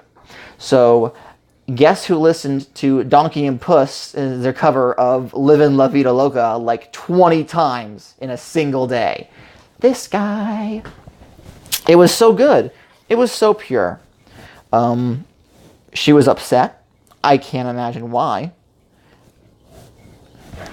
It is good music, though. It is good music. Like, say what you want about the meme functions of Shrek, but, like, despite everything, they were pretty good movies.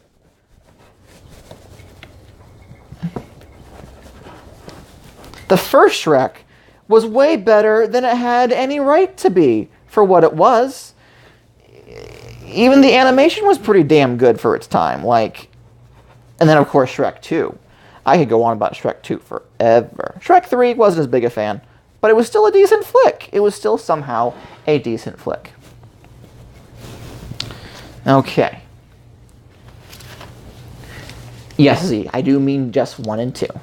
It gets weird after that.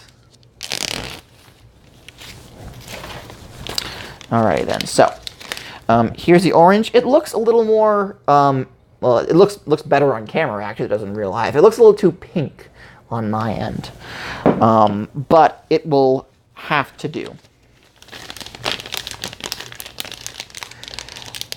Z says, yes, Z, that is true. I forget the name of the guy, but it was literally just one big middle finger to the Disney company.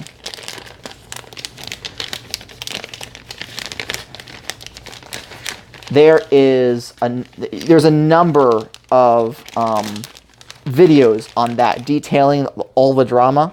I've watched a couple. It's really, really interesting and makes a lot of sense in hindsight. Like, as someone who wasn't aware of the state of the industry when the movie came out, like, I was a kid then. It's really interesting to look at it from, like, in hindsight and realize, oh yeah, no, that makes sense. It's also why Farquaad's design was actually, like, meant to lampoon an actual person, one of the guys who was in charge of Disney. I forget which one. And also why his name is Farquaad. If you need to ask why that's funny, then, Yes, Michael Eisner. I think it was Eisner.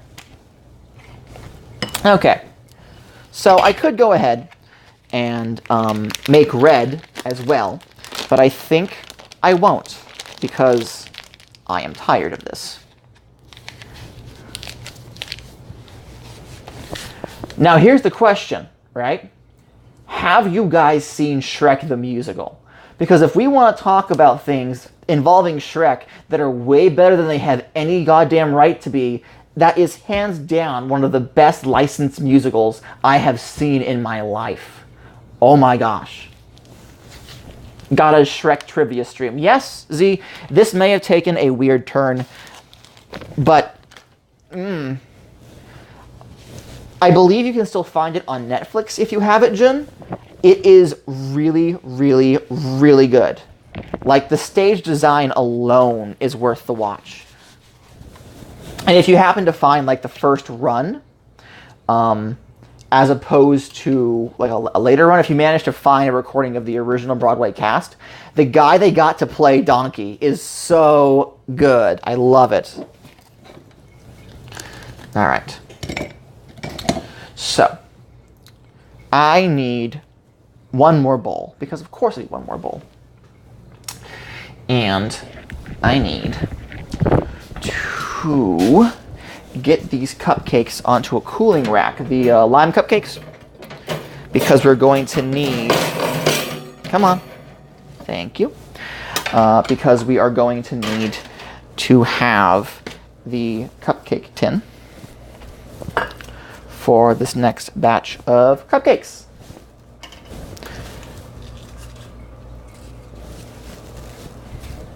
This stream has gone on longer than I intended it to. I was hoping I could have all of this stuff out of the way before now, but whatever. This is really weird. This is, so the papers are already separating. This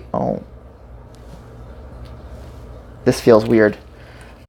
The papers are separating because the cupcakes are getting smaller as they cool. They're actually contracting. Because I don't know if you recall, I don't have a replay to show you, but all these cracks were significantly more open last I saw them. So this is a really weird chemical reaction that I have never seen in a cupcake before.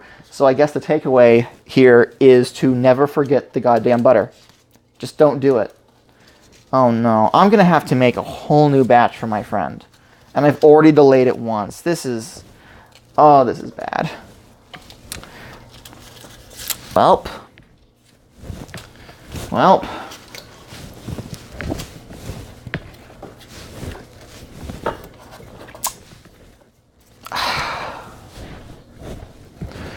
Alrighty then. Spoon says, eat it! I think I will. I will take a bite of one where the paper is already coming off. Alright, so, I'm going to put this, hide. So this feels heavier than the last batch, which, if you remember, I already said felt pretty heavy. And because it's contracted, it's about the same height as the last batch, which is upsetting. It smells good. It does still smell like lime. So, here we go. Okay.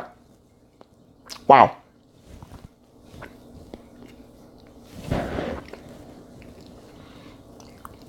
If I wasn't already thirsty from all the talking, I'm definitely thirsty now. This is dry as hell.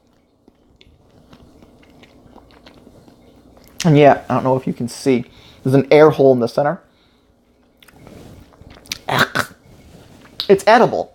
Like, I wouldn't want to eat more than one. I have to try to pass this off as some, like, foreign delicacy in order to get people to eat it. The center is not as cooked as the rest of it. Like, it cooked really weird. So all the flavor is in the exact center. It almost feels like I meant to do that, like it was meant to be filled with something.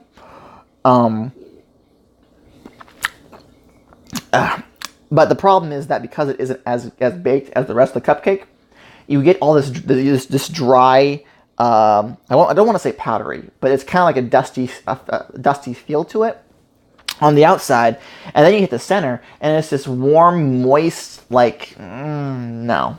I'm going to wait until they completely cool and try them again. See maybe if that will help if I let it sit. But as it is, no. These are no good. Which, okay, that's cool. I have all tomorrow off, so I'll make another batch of cupcakes, and my friend will be none the wiser unless they happen to watch this stream. So, what was I coming in here to get? I'm going to get some water real quick. But I'm primarily going to get frosting. No, I need to get a bowl. That's what I was going after. I'm one bowl short. And I have one. Or I had one. Nope. I'm actually out of bowls because this stream couldn't go smoothly for me in the least. Alright, well, I'll just wash out a bowl real quick like. And we'll get started on the actual Blue Goo cupcakes. Let's see. It's already 7 o'clock. I did not intend to have this run till 8.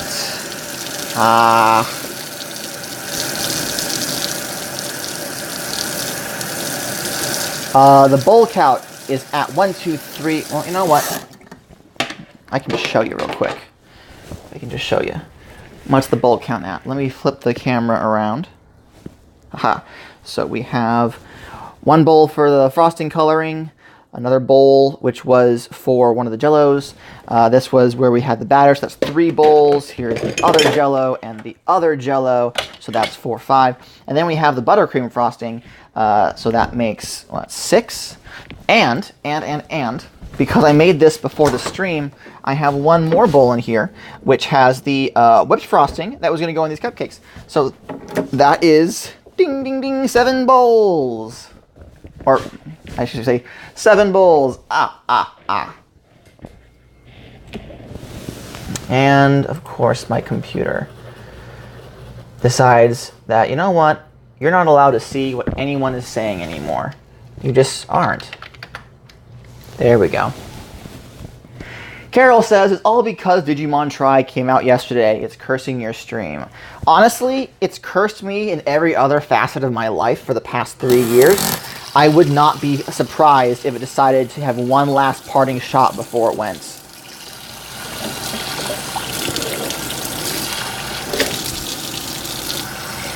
Like, I know I made you guys promise not to talk about Digimon in this stream for obvious reasons, but like, god damn. God damn. I have about $120 worth of merchandise that was purchased, Digimon merchandise, that was purchased specifically because way back in like 2014, when they were still just teasing the project, my wife came home from work one day to find her fiance lying like face down on the breakfast bar, sobbing openly. And she was like, "Oh my god, what happened? What happened?" And I sat up, and through my tears, I managed to mutter, "It's the Digimon," and she blew the whistle, and it's just so beautiful. And my wife, having no idea what to do, was like, "Would you like me to buy you something to make you feel better?" And I went, "Yeah." And that's how she spent $120 on buying me Digimon action figures. In hindsight, that does sound a smidgen manipulative, but that wasn't my intention. Alright.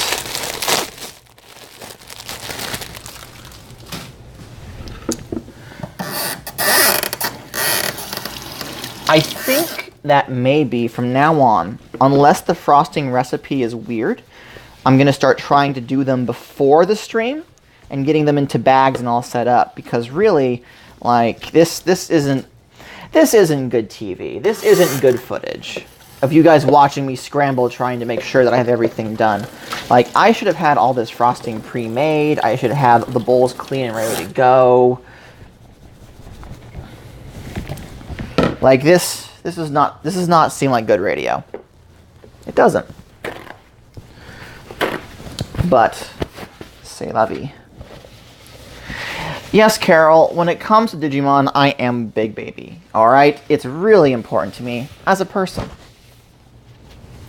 And Digimon Try, at least at first, knew exactly how to push my buttons to get me to reach into my wallet and give them dosh.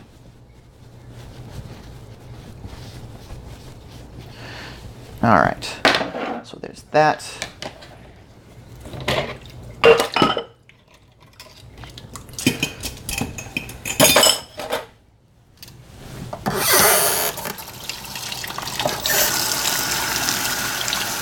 So,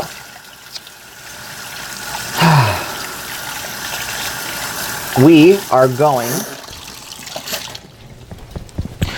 to mix up one last batch of cupcakes, and we're not going to forget something this time.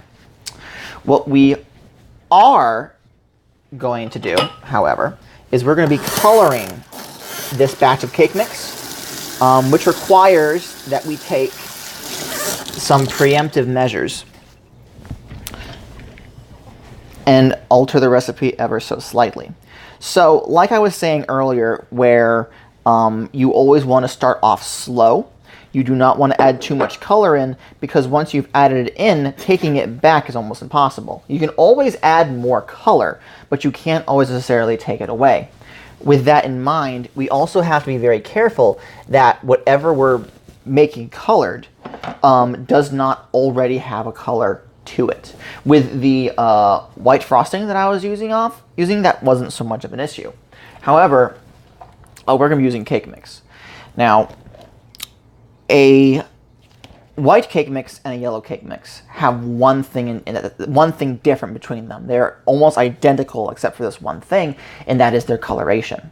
With a yellow cake mix, they usually tell you to put in 2 whole eggs. All the white, all the yolk, bam, there you go. When you have a white cake mix, however, they usually refer to egg whites. They tell you to put 3 egg whites in as opposed to 2 large eggs. This is because the yellow of the yolk will color even a white cake mix. Even if it doesn't have the coloration, like the dyes in it that a normal yellow cake mix does, it'll still make it less than perfectly white. So that's why when you have a white cake mix, they say use egg whites to prevent the yellow from getting in there. When you are coloring... Oh, there's an animal outside. Thought it was a car alarm for a second. No, it's some birds screaming. Not my birds, though. They're fine. When you want to color your baked goods, you want to keep in mind what ingredients you are using and how that will alter the color. The last time that I tried to make a blue cake mix, I forgot about this, and I put a whole egg in, put 2 whole eggs in instead of just the egg whites. My cake that was meant to be blue came out more green. And it wasn't that much of an issue, but I made a mental note. The next time I make this, I am going to need to properly color it, which is what we are going to be doing here.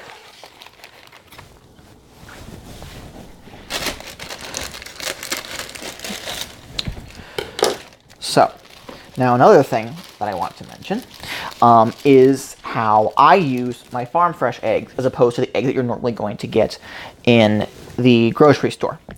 As a result, my eggs are larger and have more egg to it. When I put 2 of my farm fresh eggs in a cake mix, that is actually approximately the equivalent of 3 regular sized eggs, just because my hens lay larger.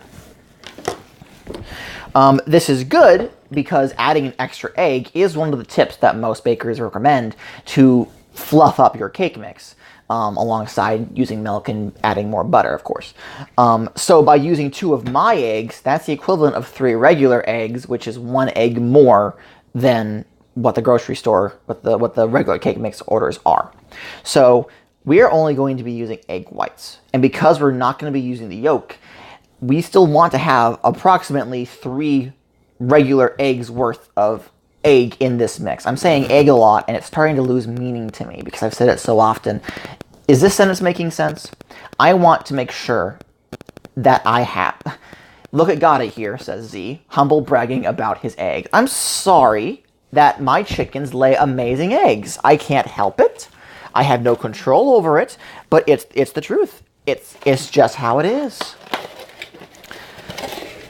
But no, I mostly mention this in case somebody happens to be watching it and wondering, why on earth is he putting the egg whites from 4 eggs into that mix? It only calls for 3. And also, if they were to do it themselves, they wouldn't get the same result because they'd be using smaller eggs. So what I'm saying is, you want the equivalent of 3 full eggs worth of white, if that makes sense. So I'm going to be putting in 3... No. You want 4 regular eggs worth of white. Maybe even closer to 5.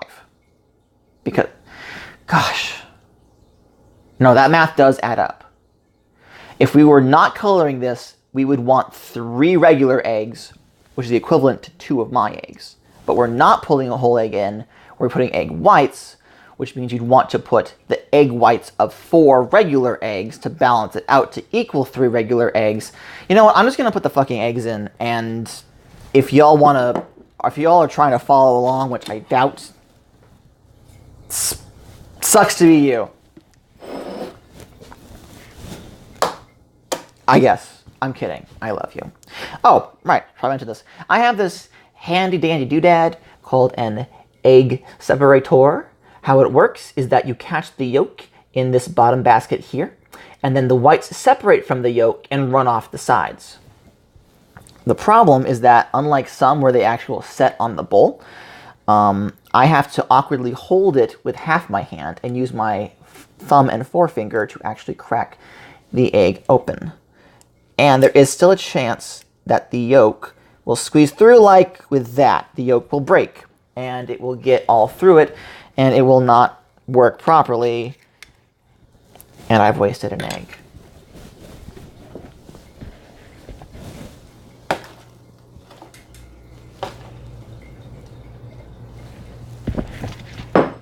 This is also why I'm doing it into a bowl and not directly into the mix.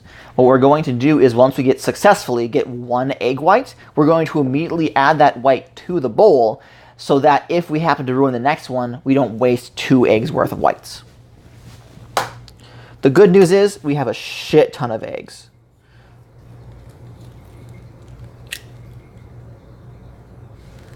All right. No.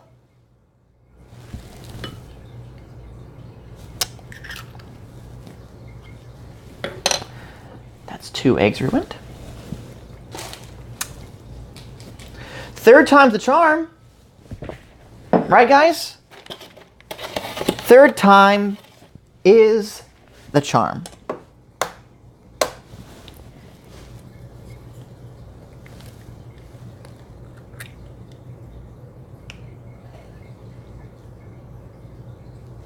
All right. We got most of the egg white. Actually, did it manage to get the egg white out? We managed to get the egg white out while keeping the yolk in the shell. So that actually worked out great.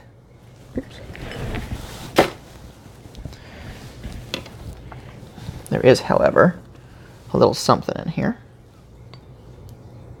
This might gross some people out, but it looks like this little eggie started to develop. Not enough that you could tell, but let me just skip that out of there.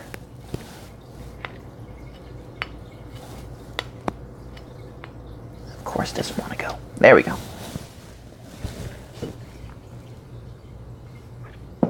Why not do the thing where you switch between the shell if it's not working? You mean like what I did right there?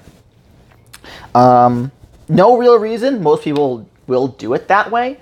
I have not had to separate whites a whole lot. So usually when I'm not on camera, using the egg separator works better. Because the edge of the eggshell itself will sometimes pierce through the yolk and cause it to spill over regardless, whereas this has no harsh edges. So just a matter of trying to keep the yolk in this bottom bit for the whites to separate. So 1 egg white. We gotta do this 2 more times.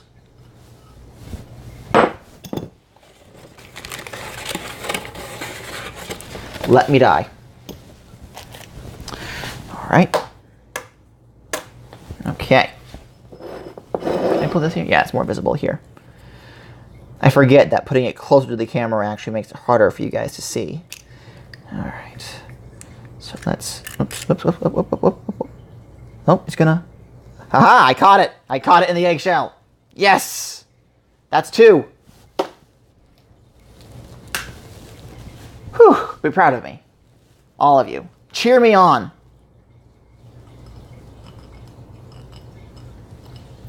One more. We can do this. We got this, guys. We got this. Okay. Whew, deep breath. And. Oh. Come on, off. Let me use this to separate a little of the white. Yep, there it goes. Aha, I did it. Yes. We did it, guys. We did it. So, that is 3 large egg whites. And I have egg all over my hands. Dear Lord. All right. Fantastic. So now we add the rest of the ingredients. A stick of butter, which we are not forgetting this time.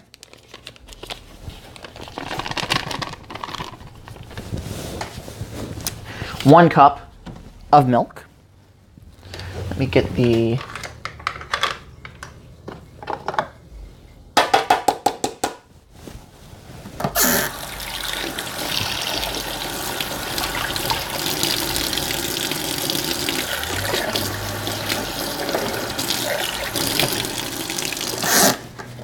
All right. So 1 cup of milk. This is a half cup, so I'm going to do 2 of these. 1 and 2. All right. And before we even start to mix, I am going to add a little bit of the blue in there because, like I mentioned, we don't want to overbeat this, so it's in our best interest to get the dye in sooner rather than later. So I'm just going to do, whoop. There we go. If I were perfectly trying to match a certain color, I would start smaller. I would also do a test batch before I even tried it, if I were to sell it. But I do not have that ability right now. So let me mix some of this in just a little bit. All right, and here comes the and you're going to get to watch it turn blue. This is really neat.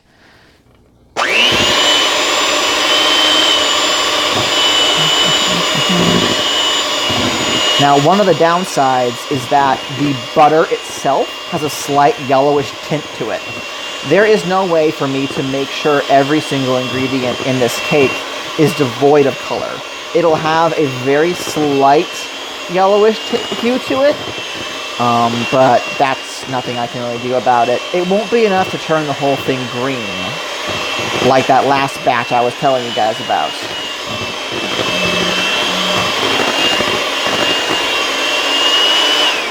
Alright, now at this point, if I wanted it to go a little darker, I'd add a little more. Let's compare it to the frosting, because this is going to actually bake a little darker when it's in the oven.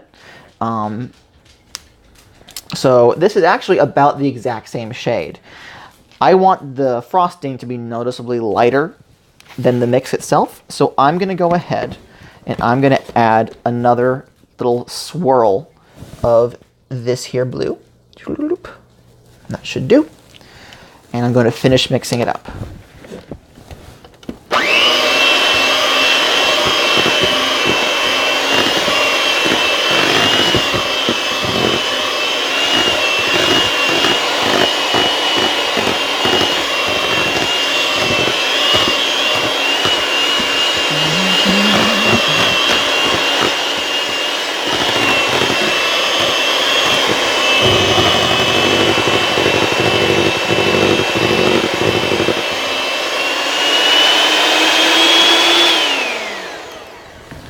All right, and although I know it's really sad, that is the last we're going to have for this live stream.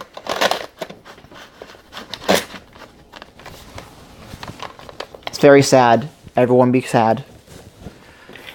Our ears are no longer going to be assaulted.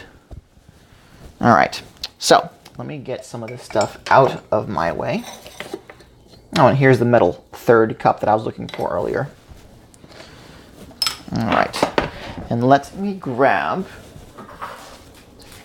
the tin, and we are going to do the papers again and scoop these in. Oh, Lord. I was hoping that while these things baked, we would have those other cupcakes to decorate, but alas, it was not meant to be.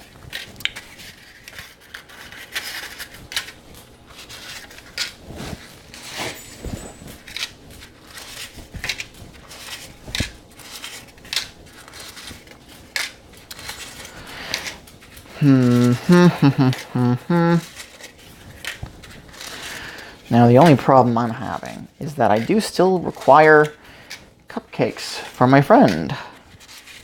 And I don't think I actually have any more cake mixes in the house. That's going to be a problem. That's going to be a very big problem, actually. Can't make cupcakes without cake mix. I'll worry about it another time. So, got the scoop. And bloop, there we go.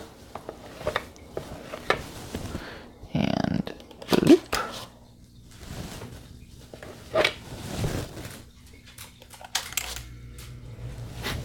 Mix the cake from scratch. I mean, I could.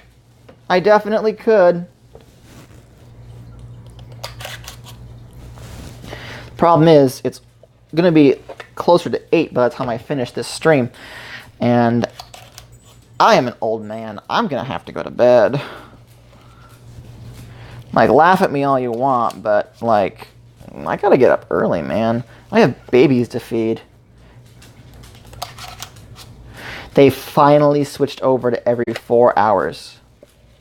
Yes, the perfect blue scoops. I'm quite fond of this. I just need to get a scoop that's slightly less than 2 ounces. Or, no, that was because we didn't have the butter in here. So we'll see with this exactly how this alters the amount of batter that I have left over.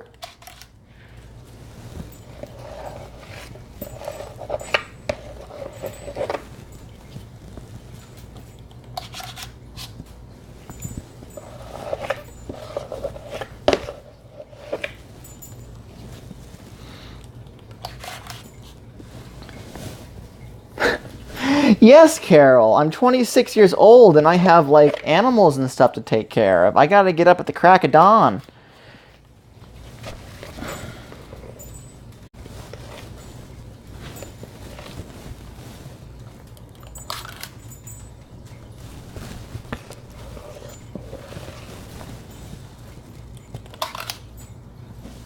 I ain't no spring chicken. That's Seggy. She's the spring chicken. Once we are sure that she's going to be okay, I'll start posting pictures of her because she is a sweet little thing.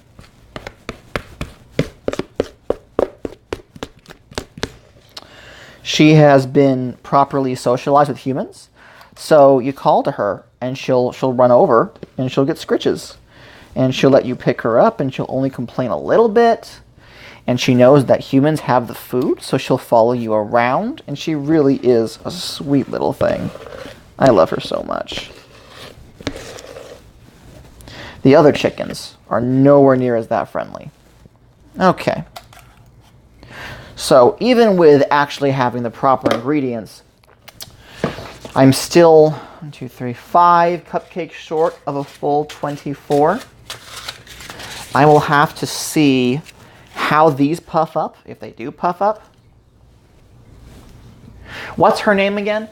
Her full name is Segata Sanshiro. But we call her Segi for short because my wife can't properly pronounce that name. Segi is another boy. Segi better not be another boy. I really hope that she's not a rooster. All right, so let us put this in the oven. And 1 second. Whoops.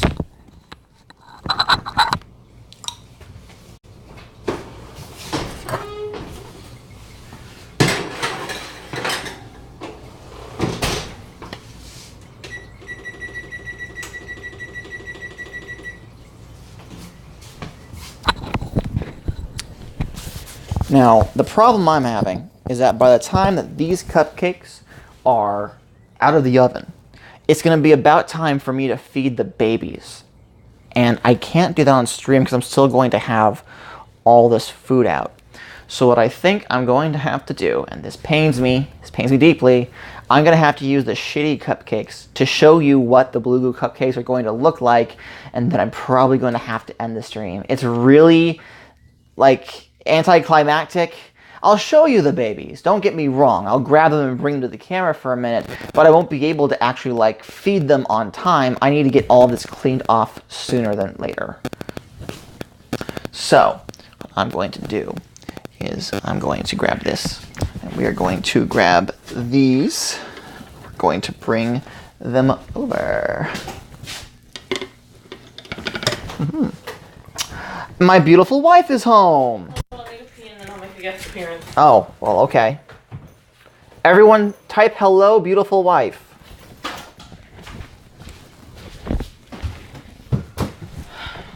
Nosy, I'm not going to snort the cupcakes. That's not a thing that I'm going to do. Alrighty then. So, let me see. So, we are going to start with not this tip. all my tips are over that away. Of course they are.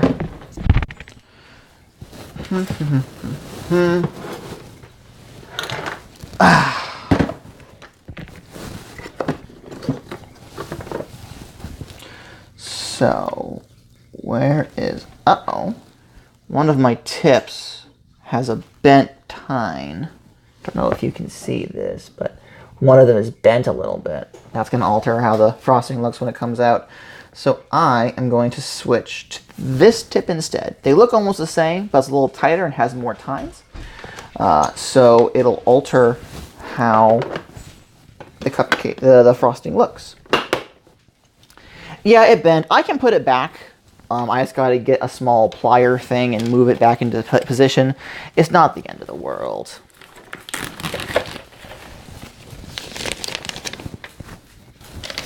So, I'm going to make a bag with a coupler.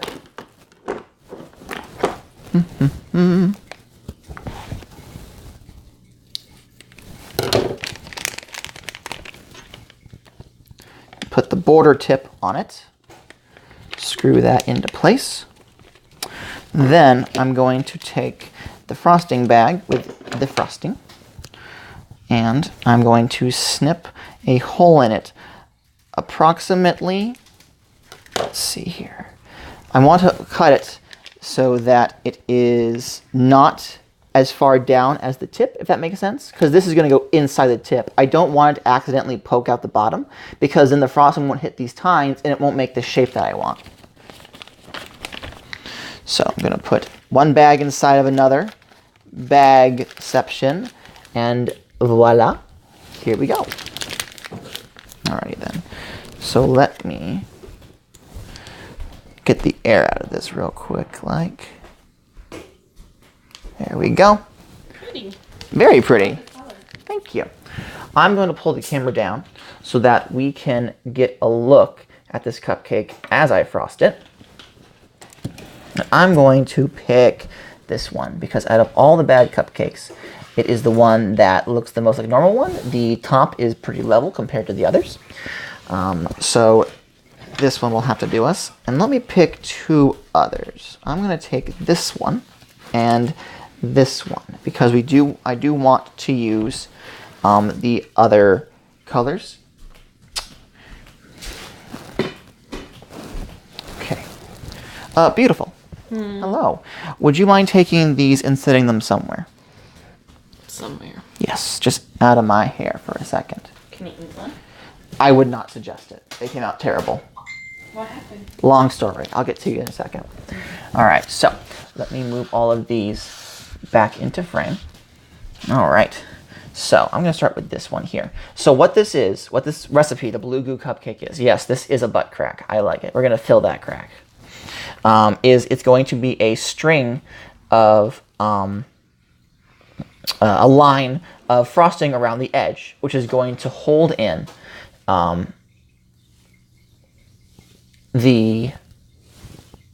it's impossible to stay out of the reach of your hair? What do you mean by that?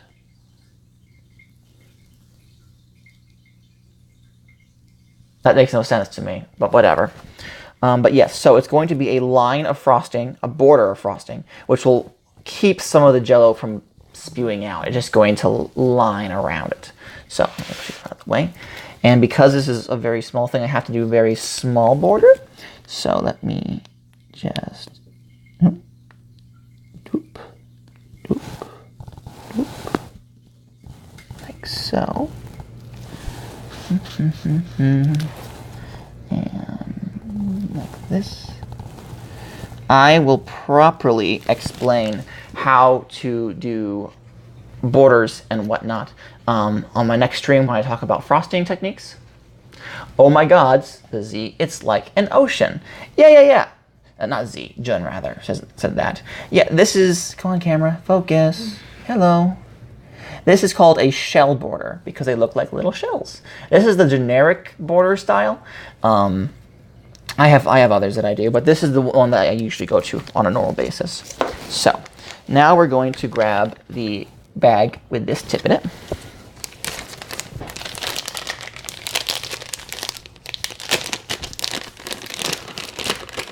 right. And we're going to get the bag with the Jell-O. Now, the blue Jell-O seems to have gotten a little more liquidy than I would like it to, which is not something I wanted to happen this close to the end of the stream. I really should have put these back into the fridge, but I didn't foresee everything taking as long as it did. I should have listened to my gut.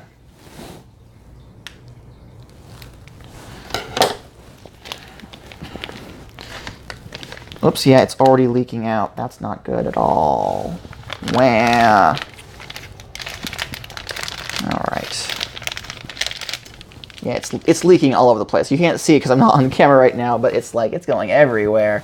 So very, very carefully, you just want to squeeze some of the Jell-O out so that it fills in the space. And ta-da! We finally have blue goo cupcakes. This entire stream did not go the way I intended it to go. We made a lot of mistakes. I've learned a lot. Once this goes into the fridge, though, this Jell-O will reset and it'll be properly the consistency that needs to be. It'll hold together good, and it'll be great. It'll be great. Now, I am going to set this to the side. I am going to use this color with this border tip for, you know what, let's change it up a little bit. I'm going to choose a different tip that I have. What do I have that would look nice? I want to use, let's see here. Alrighty then. So I'm going to use a star tip next. It is significantly more closed. Let's see if you actually see better from this side. It's significantly more closed than this border and only has 5 of the tines. So I'm going to remove that. This is not going to be, it's not going to result in as large a line of frosting as with that previous border tip, but it's still going to look quite nice. So let me, will it work? And then shoop. And I rotate it a little bit each time. Only problem is I'm not rotating enough, so it's looking, it's not, each flower is not going around as nice as I would like. Yeah, that line looks weird. And I should be making these larger. But that's fine. So now we have a bunch of little flowers. Isn't this cute? Very cute. Okay. Now, I am going to remove the blue right here. And I'm going to remove this tip. I'm gonna, all right, that's good. And instead, I'm going to put my other flat, round, open mouth tip. Jun asked, do you usually rotate by hand or have a nifty plate to rotate on? I do technically have a plate. It is plastic and not metal though. The metal plates, when you spin them, the weight of itself will keep it rotating longer. It perpetuates itself. The plastic ones only rotate as far as your hand actually moves it. So honestly, it's for me, especially when we're working in this small scale, it's better to just use my own hand so I have better control over it. All right, so I'm going to grab the orange frosting that I made. I'm going to snip the tip. My cards, where are they?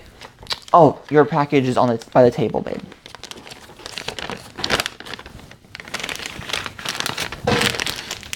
Okey doke. Alrighty then. Let's get this one out of the way as well. Move these over. Clear up the screen a little bit.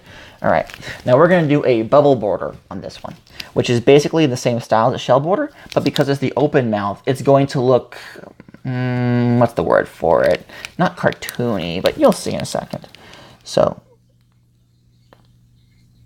this,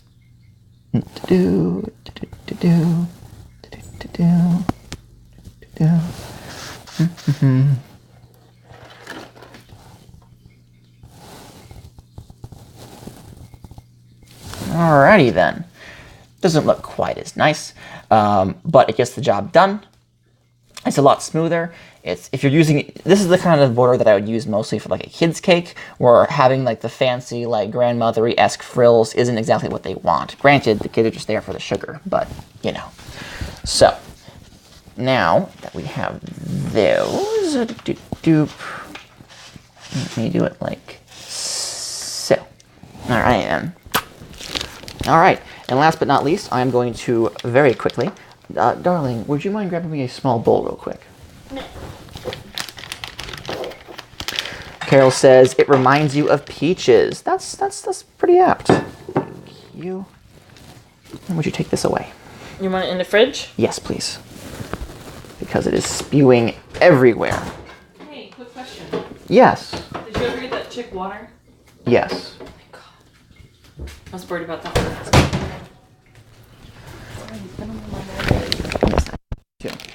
We're almost done. We're wrapping up. For the 4 people who are here, we're wrapping up. Please let me go. We're almost done. So, I'm going to use the orange Jell-O and the red Jell-O real quick. Gosh, I am making a mess of my counter.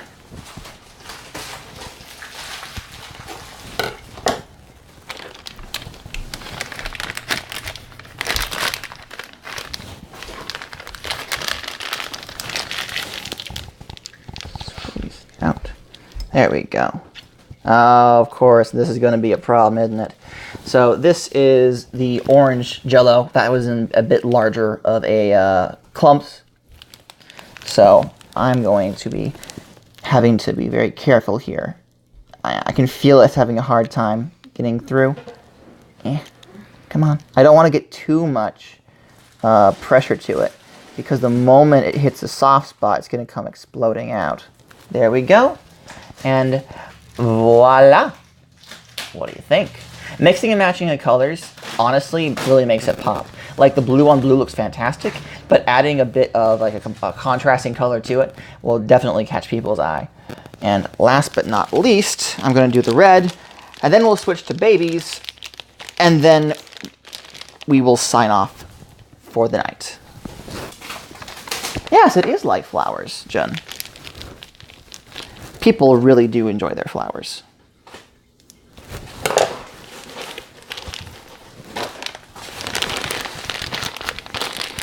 All right, and last but not least, whoops. Aha. And there we go. So,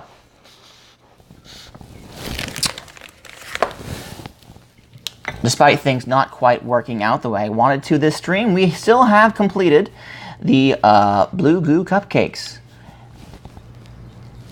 Yeah, what do you think? Like I said earlier in the stream, these things are really, really, really, really, really sugary, and I am not a big fan. Kids absolutely love them. Most people adore them. They think they're adorable. It's not for me. It's not for me. But if you happen to have like a kid's birthday party or something and you want to make something special, I would seriously suggest this, because they will go crazy for it. The only downside is because of the state of the Jell-O, you'll want to keep them refrigerated right up about until you're going to serve them. Because otherwise the Jell-O will start to separate and get liquidy, and then they'll just spread everywhere and they don't look so good. The kids will still probably eat them, but they just won't look so good. And yeah, I guess that's going to be it for the stream. One last thing though. We are going to have to show you some puppies real quick. Darling, would you come with me to get the puppies? Sure. We'll show you puppies. I'm going to flip the camera around real quick. Don't look at that mess. Have to see the puppies. Let me turn the light on so we can see in here. We keep them in the bathtub. Oh, I was like, where are you? I'm in here with the camera. Would you mind pulling the babies out and showing them to us? Sure. They have gotten so big. It's about ridiculous. a pound and a half now. Mm-hmm. Who wishes to volunteer?